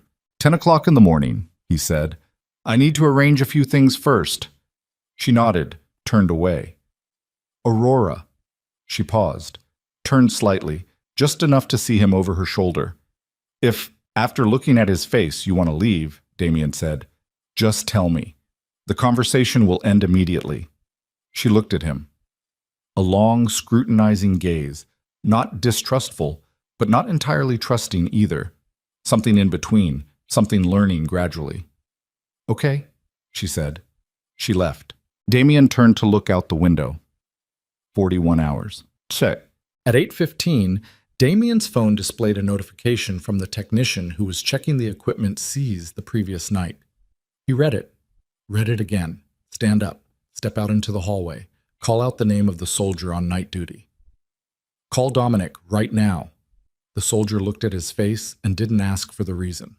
He immediately picked up the phone and made the call. Because what the technicians found on Preston Hale's hard drive wasn't just Varelli Syndicate files. That's something else. Something Damien hadn't anticipated. Something that caused the entire picture he'd been building in his head for the past 3 days to suddenly go completely wrong in one crucial aspect. There is a second folder on the hard drive. It cannot be named after the company name, nor can it be coded according to Hale Capital's system. It must be named simply and ruthlessly with a single word. Aurora. And inside that folder are things that, if they were made public, not to the FBI, not to the courts, but to the world, would not destroy Damien Varelli. They will destroy her. Folder name Aurora. There are 107 files. Damien stood in his office, staring at the laptop screen the technician had placed on his desk, and read the file list as if searching for something other than what was currently displayed. He found nothing. The list remained unchanged no matter how long he looked. Photos, videos, scanned documents, audio recordings. The days and months stretched across 14 years, beginning when Aurora was 8 years old. The technician, a 29-year-old man named Theo, whom Damien had employed for 3 years because he was competent and didn't ask unnecessary questions, stood in the corner of the room staring at the wall. That was Theo's way of handling situations where he didn't want to testify but had no choice. "How many have you opened?" Damien asked. Enough to understand the content. Theo's voice was flat, a professional tone that had to be flat. No opening it further. "What is the content?" "Stop." "A surveillance file," Theo said. "From childhood to adulthood. Photos from angles she didn't know she was being photographed. Audio recordings, her voice, the doctor's voice, the voices of the people she spoke to. Some medical documents that were photographed." He paused. "And some other things I won't describe in words." Damien placed his hands on the table. Placed them gently. Flattened both palms on the wood. Looked down at them. "What is Preston keeping these things for?" he said. It wasn't a question. "Control," Theo said simply. "If she ever tries to get away from him, tries to report, tries to talk to anyone, he has plenty of things to completely smear." He looked down at the floor. "That's why she never left, I guess." Damien did not reply. He looked at the file list for another 10 seconds. Then he closed the laptop, not forcefully, with the control of someone who devotes all their energy to not breaking anything in the room. "No one is allowed to open any more files in that folder," he said. "Not her, not Dominic, not you. Do you understand?" "Understand." "Go." "Follow me out." Damien stood alone in the room with his laptop closed on the desk, the weight of what had just happened pressing down on him. Preston Hale didn't just torture his daughter. He kept it. Systematize it. Keep it as a weapon. See, Dominic arrived at Hoboken at 15 minutes to 9. Damien was there first, driving alone as dawn broke across the George Washington Bridge as the first rays of light filtered through thick clouds and turned the Hudson River below a leaden gray. He didn't play music. He didn't make calls. He just drove. When Dominic entered the townhouse in Hoboken, Damien was standing in the first-floor hallway with his hands in his pockets, his eyes fixed on the closed door where Preston Hale was either sleeping or pretending to sleep inside. "I heard Theo's report," Dominic said as he approached. And I want to go in there and put an end to this right now." "Impossible." "Damien, no." Damien's voice didn't rise. It wasn't necessary. "If we did that, those 41 hours would become irrelevant because the FBI would have plenty of other reasons to come here. And," he paused, "and Aurora deserves to see him lose everything. Not disappear, lose, one by one, right before her eyes." Dominic looked at him. "Does she know about the folder yet?" "Or not?" "Will he tell her?" Damien didn't reply immediately. "Not yet," he said finally. "After this is over." "And what if she finds out before it's finished?" There's no good answer to that question. Damien isn't trying to find one. "Is Preston awake yet?" he asked. Wake up at 6 o'clock, the guard at the end of the corridor said. Ask for coffee. I won't give it to you. Damien nodded. He walked to the door. He knocked twice. Open it. Preston Hale sat on the edge of the bed, back straight, hands resting on his thighs. His left jaw was deeply bruised in a band running from his cheekbone down to his chin, swollen enough to reveal a slight misalignment. His eyes were red from lack of sleep or crying, or both, but his gaze didn't drop when Damien entered. He looked straight ahead. That was the only thing Damien couldn't decide whether he should respect or hate. Damien stood in the middle of the room. He didn't sit down. He didn't lean against the wall. He stood straight with his hands in his pockets and looked at the man in front of him. The Aurora folder, Damien said. Nothing on Preston's face changed. And that's exactly what let Damien know he knew exactly what he was talking about. How long has he had it? Damien asked. Preston didn't answer. How long? 14 years, Preston said finally. His voice was neither apologetic nor remorseful. It sat somewhere in between in a way Damien had no words to describe. When did you plan to use it? When needed? When she tried to escape from him? When she tries to do something foolish? Preston looked at him. She doesn't understand the world we live in. Stop. The sound wasn't loud, but it cut Preston's sentence off like a knife. Damien stood still for another 3 seconds, long enough to control what he wanted to do with his hands. I'll set one condition for you, Damien said. 1. You call Agent Webb before noon today and withdraw the cooperation agreement. You tell him that you signed under pressure and that the records are unreliable.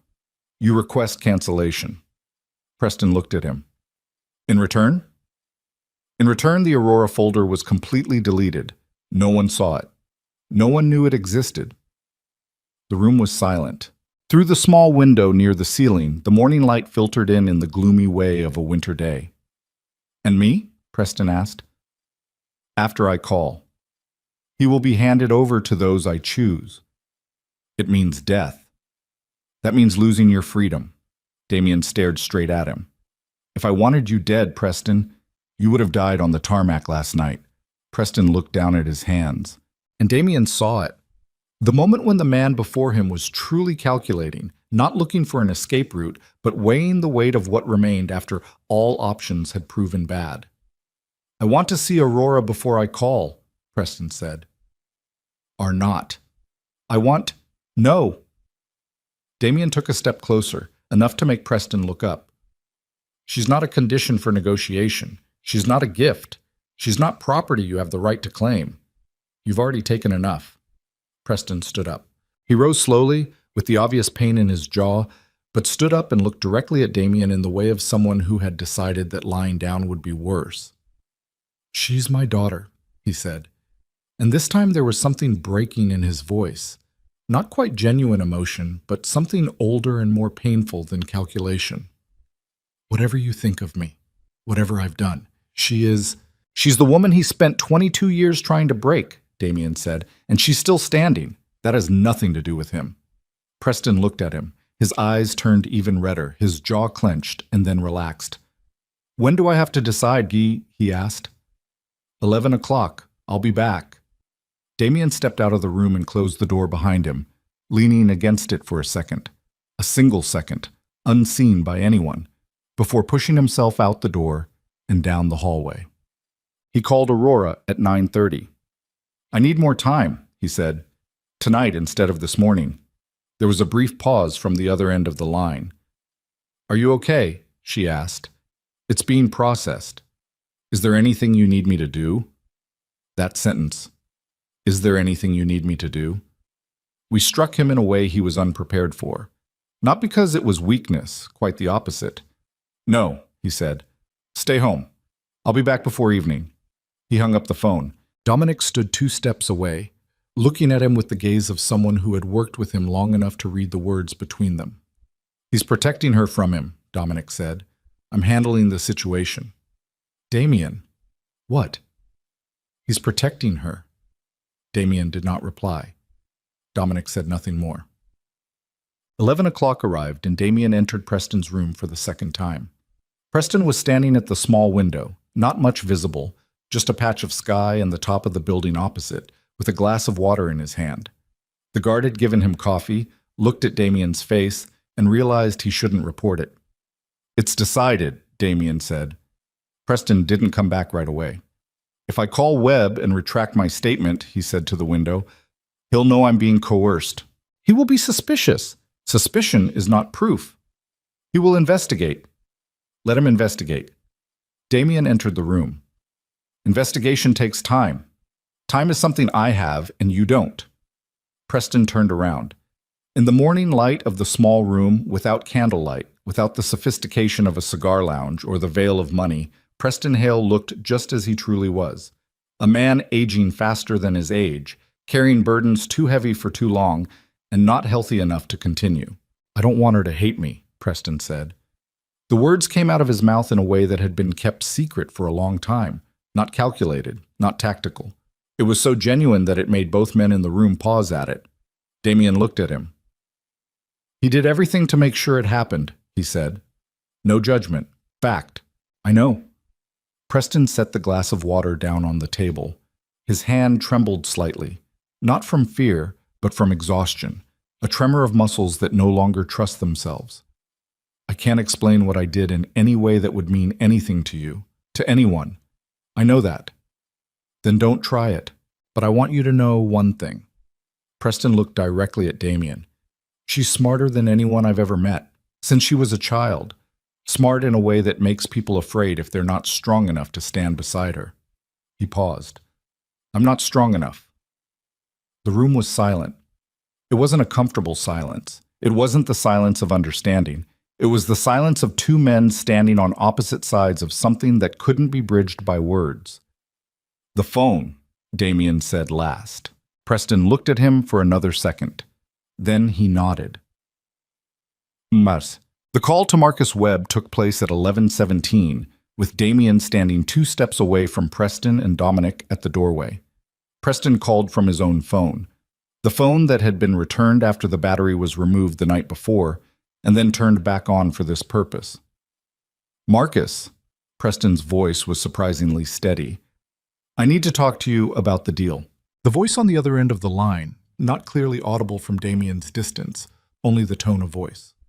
Caution. Suspicion. "I signed under pressure," Preston said. "I wasn't in a stable mental state. The documents I provided had authenticity issues, some things I couldn't verify the source of." The voice came from the other end of the line again. This time it was louder. "Marcus," Preston's voice stiffened slightly. "I'm withdrawing. It's my right under Clause 4 of the agreement, and you know that." The voice from the other end of the line lasted longer this time. Preston listened. His expression remained unchanged. "That's my decision," he said after the call ended. "I'll get back to you through official legal channels." He hung up, silent. "He doesn't believe it," Preston said without turning around. "I know." "He will investigate." "I know." "Well then, this—" Preston pointed to the phone. "It's just buying you more time." "There's enough time to do what needs to be done," Damien said. "That's all I need. Bam." Damien left Hoboken at 10 minutes to 12. He drove east, across the bridge, and as Manhattan appeared before him with its familiar skyline cutting into the gray sky, he called Raymond Cho. The lawyer answered the phone after a few rings. "I'm listening," Cho said. "Marcus Webb, Southern District. I need to know his weakness." The sound of keyboard typing came from the other end of the line. "Webb has no financial weaknesses," Cho said after 30 seconds. "Clean in that sense, but," he continued typing, "he's dealing with an internal complaint from September, an investigation that was prematurely terminated, which he believes was due to interference from above. He's unhappy. He wants to prove something. That means he won't easily give up on the Preston case. That means he will vary. It's not easy to give up." Stop typing. "Damien, if Preston has actually handed over the documents, then withdrawing the verbal agreement isn't enough. The documents are still in the federal system." "I know." "He needs something in exchange." Cho's voice slowed, becoming cautious. "Something Webb wants more than he wants you."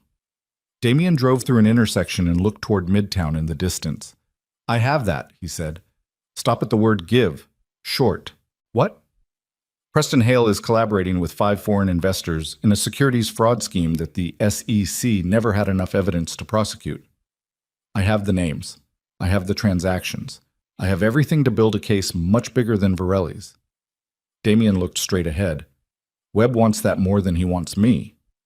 Cho exhaled slowly. He wanted me to approach Webb. Not officially. Find an intermediary. Tell him there's something bigger waiting if he's willing to listen. And what if he doesn't listen? Damien did not answer that question. Call me when you have your first contact. He hung up the phone. What? He arrived back in Long Island at 2 o'clock in the afternoon. The house was quiet, like a winter afternoon, not windy enough, not waves big enough, just cold air and a dull white light streaming through the windows. Carlo was patrolling the garden. The soldier downstairs nodded as Damien entered. Mrs. Varelli? Damien asked. Her room, all morning. Damien went upstairs. He stopped in front of Aurora's room door. He knocked. Enter.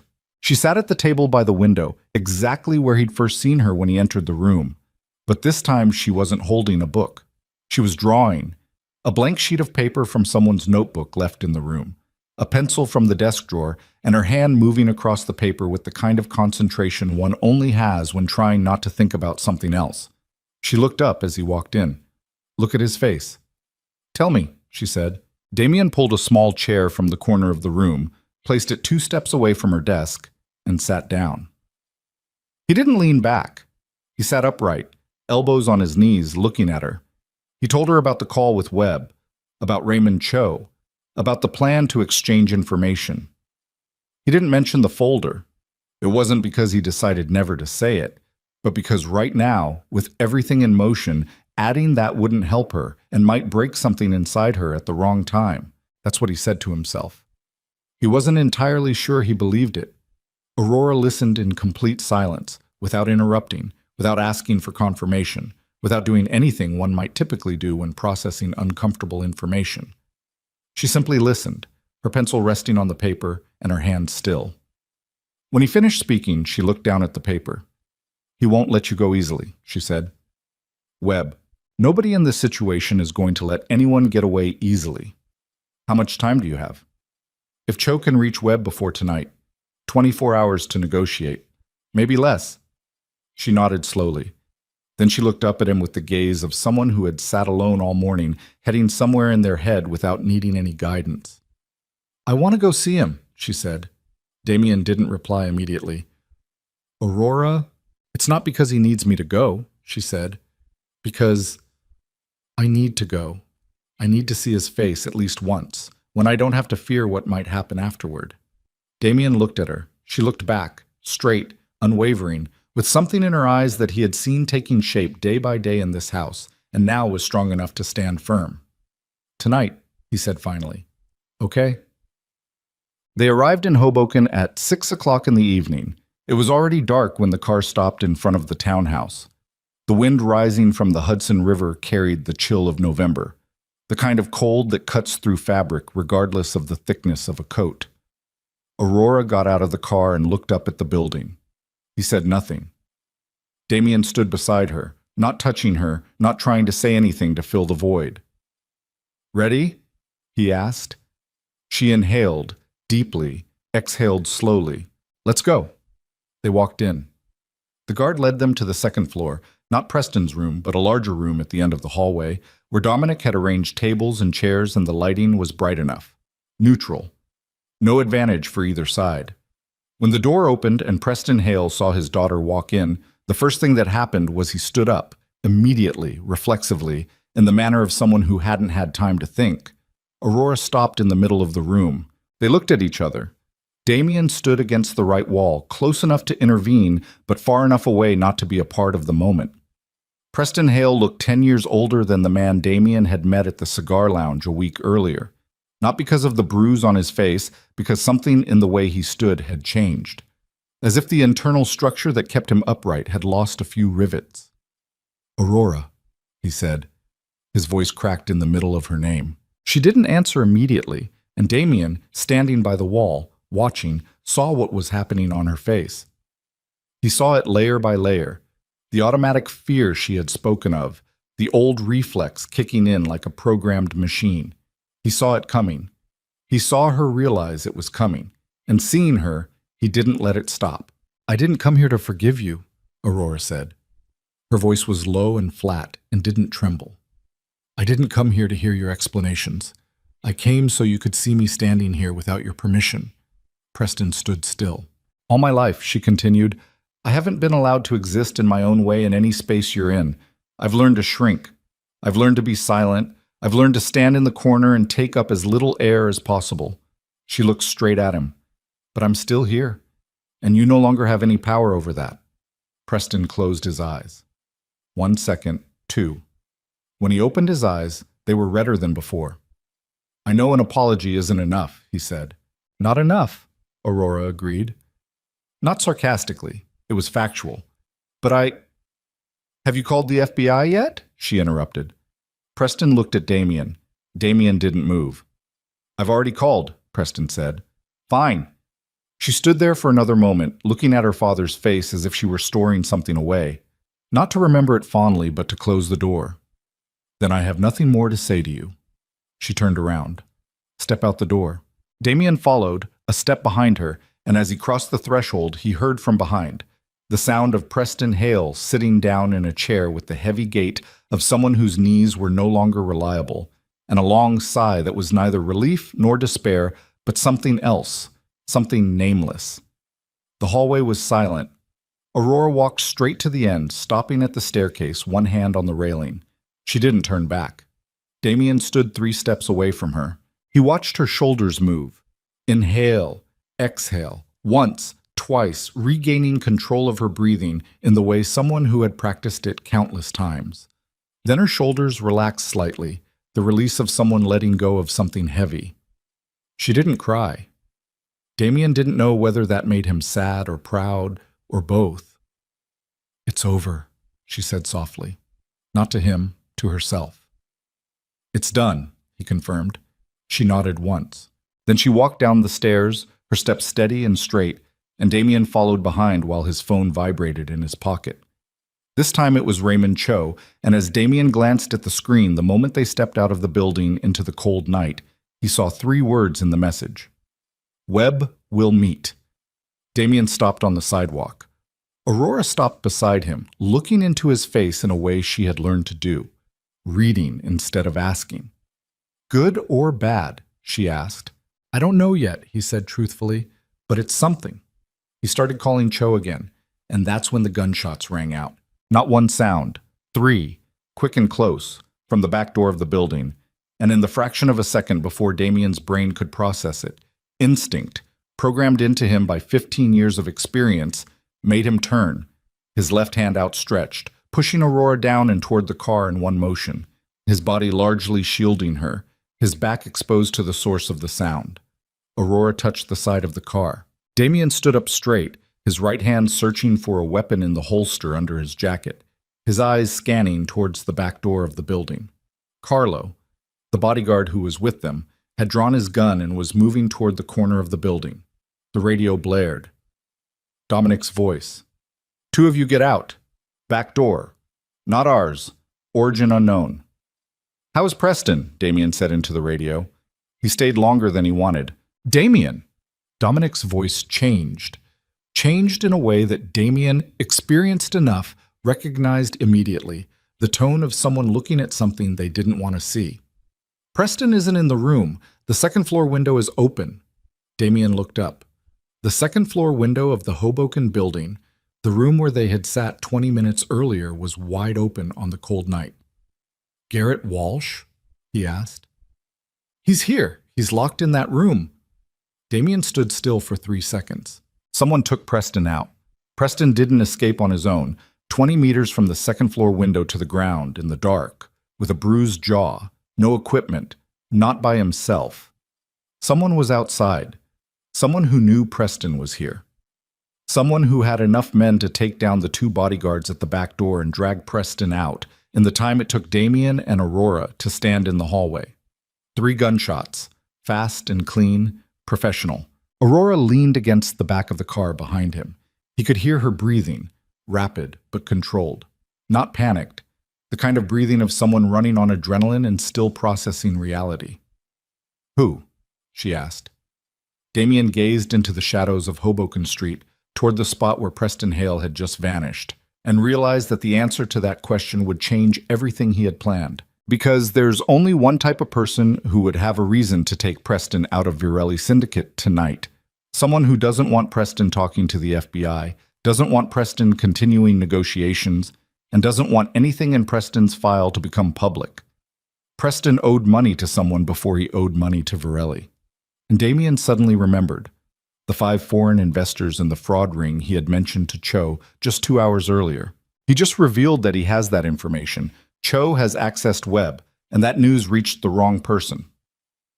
"Get in the car," Damien said to Aurora. "Damien, get in the car." She came in. He called Dominic. "Lock Walsh up. No one is allowed near him until I get back." He walked toward his car, his eyes still scanning the street. "And find Raymond Cho for me. Right now." "Why are you looking for it?" Damien got into the driver's seat, closed the door, and looked straight ahead. "Ask him who he's been talking to besides Webb," Damien said, his voice cold in the way that only comes when everything is falling apart at once, and the only one who can hold it back is the one who is. Damien's voice trailed off mid-sentence as a second phone rang in his inner jacket pocket. Not Dominic, an unfamiliar number, but he recognized the area code. New Jersey. He looked at the screen for 2 seconds. "Answer the phone." "Virelli." A low, middle-aged voice came from the other end of the line, the kind that speaks infrequently and doesn't see a reason to start a conversation right now. "I'm Webb." Damien sat still in the car. Aurora was in the back seat, her breathing still not quite normal, her eyes fixed on the back of his neck in a way he could sense without turning around. "I'm listening," Damien said. "Cho called me 15 minutes ago," Webb said.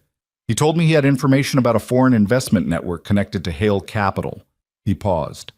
20 minutes later, 3 of my employees reported being followed at 2 different locations, not yours."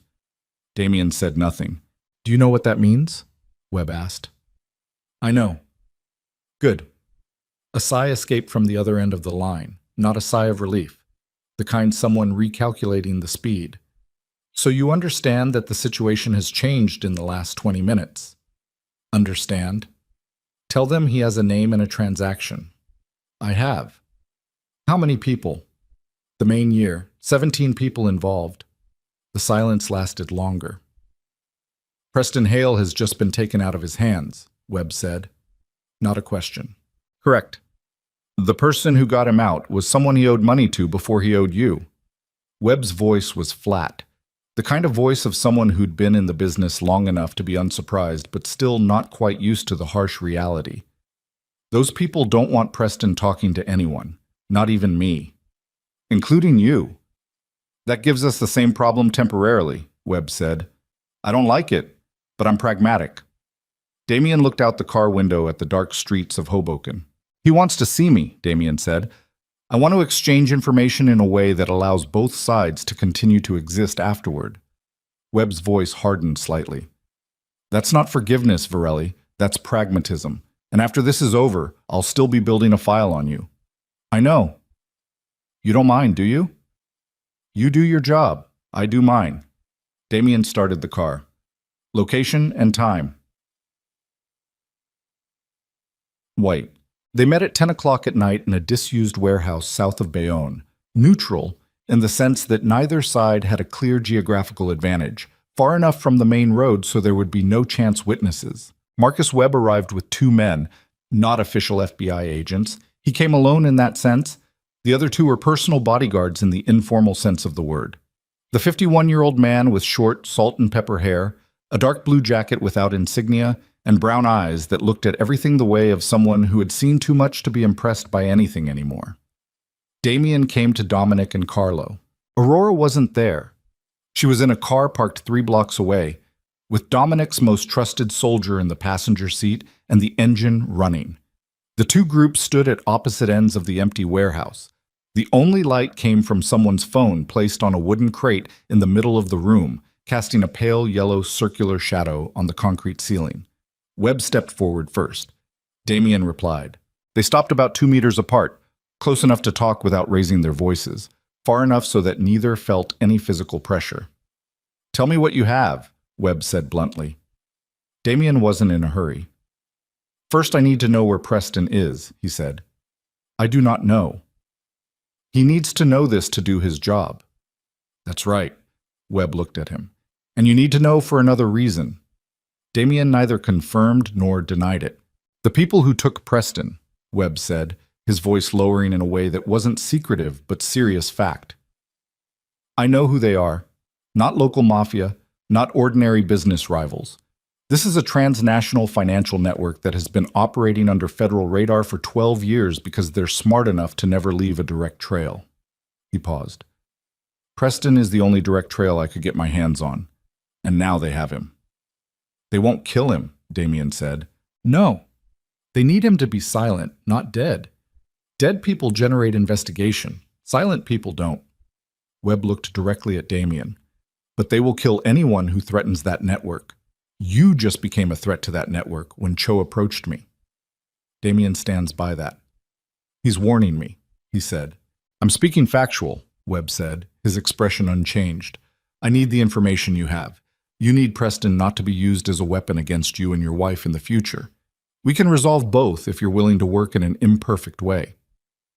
What does imperfect mean? That means he provided information. I used it to build a larger case. In the process, Preston Hale's record on Varelli's syndicate became secondary, and its reliability could be debated. Webb paused. Not immunity. Not protection. Just a shift in investigative priorities. And Preston. If we find him, and that's my job, not yours, he'll be dealt with according to due process. Webb looked at him. Not yours.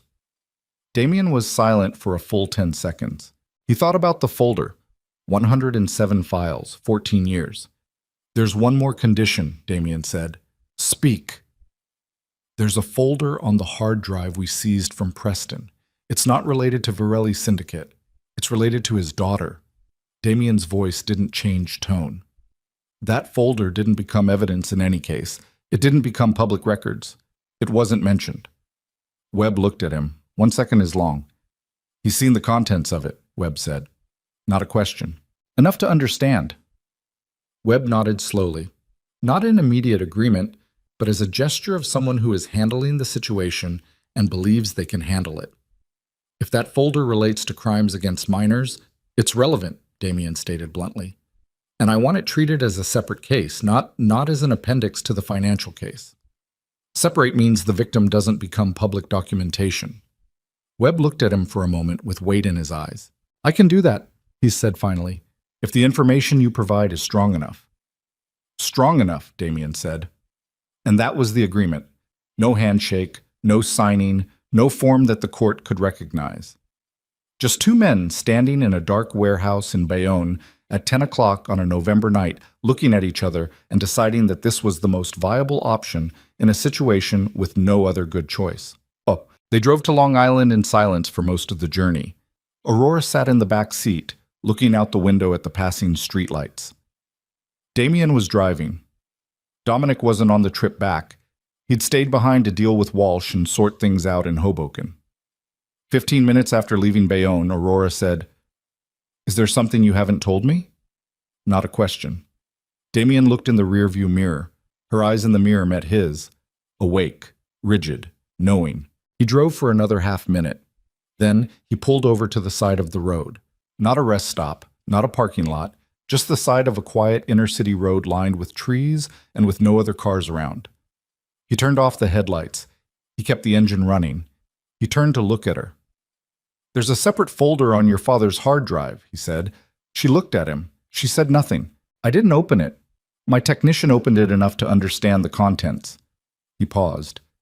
He kept records of you. Photos, recordings, documents, since you were 8 years old. Aurora didn't move. Outside the car, a gentle breeze rustled through the dry branches, its sound like something breathing in the distance. To control her, she said finally. Correct. If I try to escape, try to report it. Correct. She looked out the window, gazed at the shadows between the trees. How many people have seen it? She asked, her voice low and flat in a way that was more dangerous than if it were to break. My technician. Part of it. And I know it exists. Damien looked straight at her. Nobody else. Webb? I told him it existed and that it needed to be handled separately. I didn't say what the contents were. He paused. He agreed. She remained silent for so long that Damien began to think about saying something more, then decided against it, realizing this was the kind of silence that needed space, not words. Where's that folder now? She asked. The physical hard drive is in a safe in Long Island. The digital copy has been erased from the technician's system. What will he do with it? What he wants to do is destroy it completely, Damien said. But that's your decision, not mine. She turned to look at him. In the dim light from the car's dashboard, her face looked different, not weaker, not broken, just more real, in the sense that the protective layers had receded, leaving what lay beneath visible. Destroy it, she said. Damien nodded. As soon as I get home, it'll. They burned the hard drive at midnight. No ceremonial actions, no words, no solemn moments. Just Damien, Aurora, and the outdoor fireplace at the end of the garden that was often used in the fall when the sea breeze was cool enough to call for a fire, but not yet cold enough to stay indoors. Damien put the hard drive into the fire. Aurora stood beside him and watched it burn, watching with the complete attention of someone observing every second of an irreversible event, and finding peace in that very irreversibility. The fire took 12 minutes to do its job. When all that remained was ash and deformed metal, Aurora stepped closer and looked down. He thinks that if he keeps enough information about a person, she whispered, he owns that person. Damien stood beside her, his shoulder about 10 centimeters from hers. Some people think so, he said. He's wrong. I know. She gazed at the ashes for another moment. Then she turned and went back inside without saying anything more. And Damien stood there a little longer, watching the dying embers, feeling the chill of the November night seep into his coat without moving. Dominic called at 2 in the morning with the first news about Preston Hale. Not the location. Nobody knew where he was, and wouldn't know for a while. But Dominic had the name of the person who had arranged Preston's removal from Hoboken, a middleman connected to the financial network Webb was building his profile on, a name on the list of 17 people Damien had given Webb 3 hours earlier. They're hiding him, Dominic said. Not killing him, just hiding him until they figure out their next move. Does Webb know? I just forwarded the information. Good. Stop. Damien, if Webb finds Preston before us, well, Webb found Preston before we did, Damien said. That was the agreement. Dominic's brief silence, the silence of someone adjusting something in their head. He's really changed, Dominic said in the end. No judgment, just observation. Damien did not deny it. Go to sleep, he said. There's plenty of work to do tomorrow. Bam. 7 days later. Preston Hale was found by the FBI at an apartment in Weehawken, New Jersey. Not by Virelli intelligence, not by violent intervention. By the routine investigative work of Marcus Webb and his team, accelerated by information provided by Damien and leading to a broader network of which Preston Hale was just one point. He was arrested at 6 o'clock on Tuesday morning. No resistance, no further escape. News broke on every media channel before 9 o'clock in the morning, not because the arrests were significant in themselves, but because Webb had cleverly arranged for 3 of the 5 foreign investors to be arrested simultaneously in 3 different locations on the same day, making it the largest financial case the Southern District had handled in 5 years. Preston Hale, in that painting, becomes a supporting character. That's exactly what Damien agreed to. Eat that. Damien was following the news in his office on the 2nd floor, not with the satisfaction he expected, not with anything that could be called a clear victory, just staring at the screen with a cup of coffee in hand and feeling something release slowly and not quite cleanly, like removing a bandage from an old wound long enough to wonder if the underlying wound is still healing. Luca. He was thinking of Luca. It wasn't the first time since that night, but this time was different. Not the heaviness of unpaid debt, but something lighter and sadder in a healthier way. Remembering. Not guilt over failure, just remembering. Luca would find all of this hilarious, he thought. He would say something both ill-timed and perfectly accurate at the same time, in a way only Luca could do. He set down his coffee cup and closed his eyes for a moment. His brother died in a car on FDR Drive because a man driven by fear and desperation made the wrong decision. Preston Hale will go to jail. Not for his brother Damien, but for 12 years of financial fraud and the things in that folder that Webb handled separately as per the agreement. Not perfect. Not enough in any emotional sense. But actually, and sometimes that's really all that's left.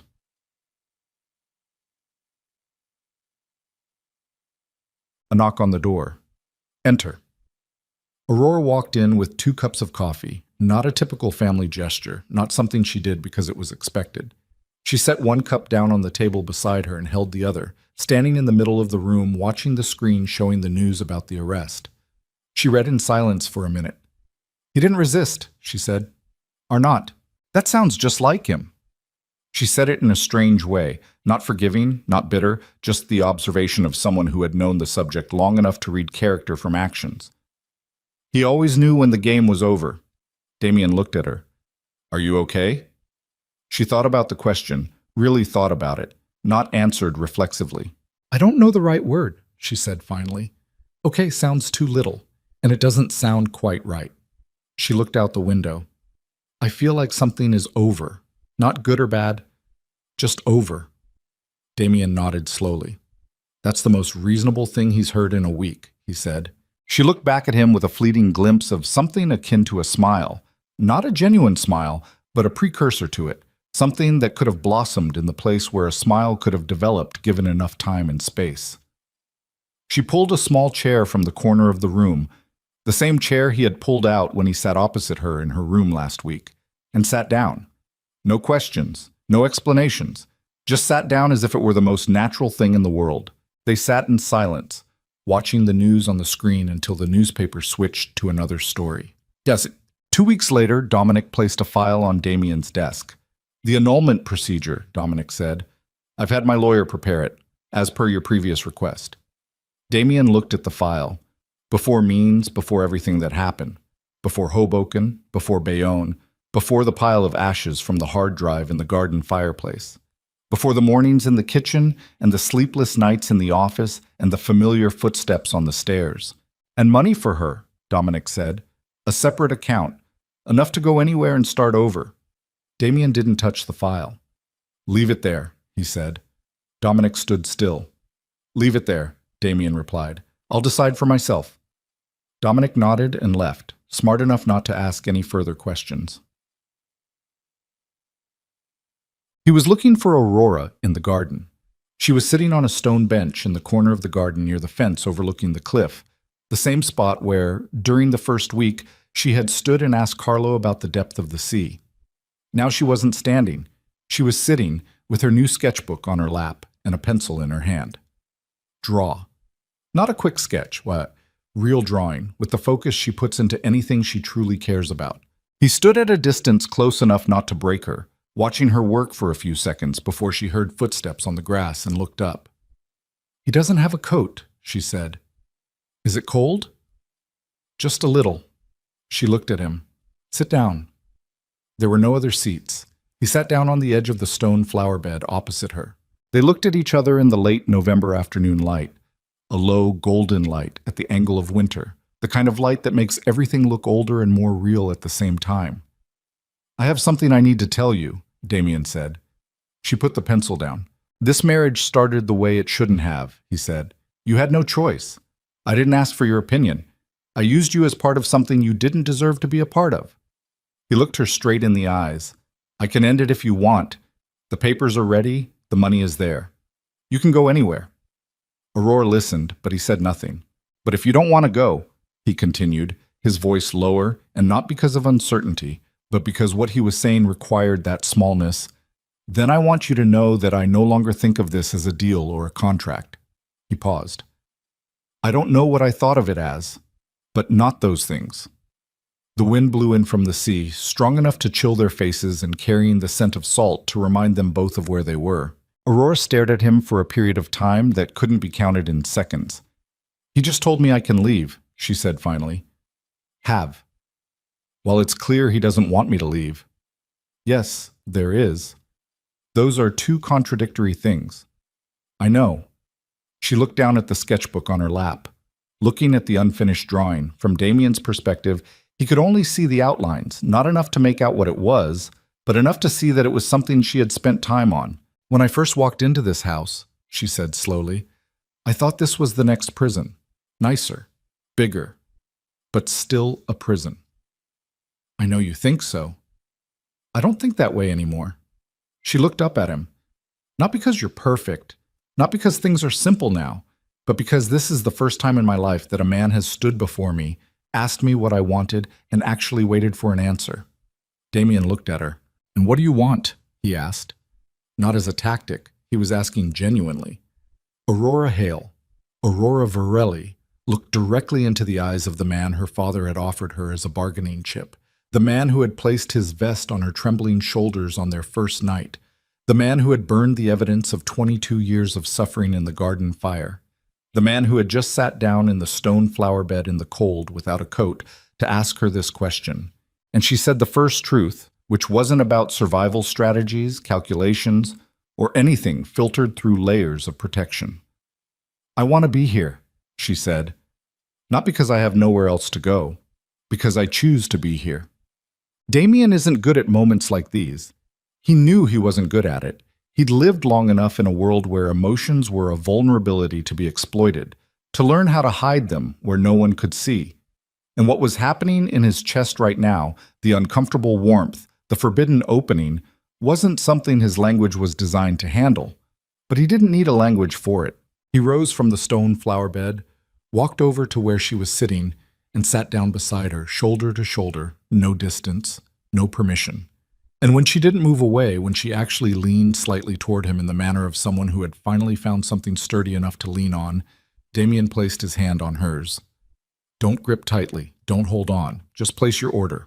Just like the first time in the kitchen, except this time there was no phone ringing, no outside, nothing that required him to get up and go, just the garden and the sea below the cliffs, and the late afternoon light turning a deep yellow before fading away.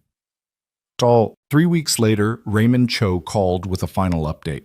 Preston Hale was charged with 14 counts of securities fraud, 2 counts of money laundering, and a separate count relating to records in a folder that Webb processed as agreed, confidential, without publicly naming the victims, and using victim protection procedures. Garrett Walsh cooperated fully in exchange for a reduced sentence. The Varelli syndicate records within the federal system were reclassified as evidence of dubious origin in the context of the provider facing a separate indictment, not erased, but no longer prioritized, as Webb put it. It's not perfect, Cho said. Nothing is perfect, Damien replied. Webb will continue to monitor him. I know. That doesn't worry him. It makes me pragmatic, Damien said. There's a difference. Let there be a moment of silence. He's changed, he said, not like Dominic had said 2 weeks earlier, but with the colder, more observant tone of someone accustomed to assessing the risks of change in others. I don't know if that's good or bad for the job. Both, Damien said truthfully. I'll call back when needed. The last night of November. The sea breeze was stronger than on previous nights, enough to hear its sound through the double-glazed windows and feel its presence as a gentle pressure on the glass. The Long Island villa on nights like this sounded alive.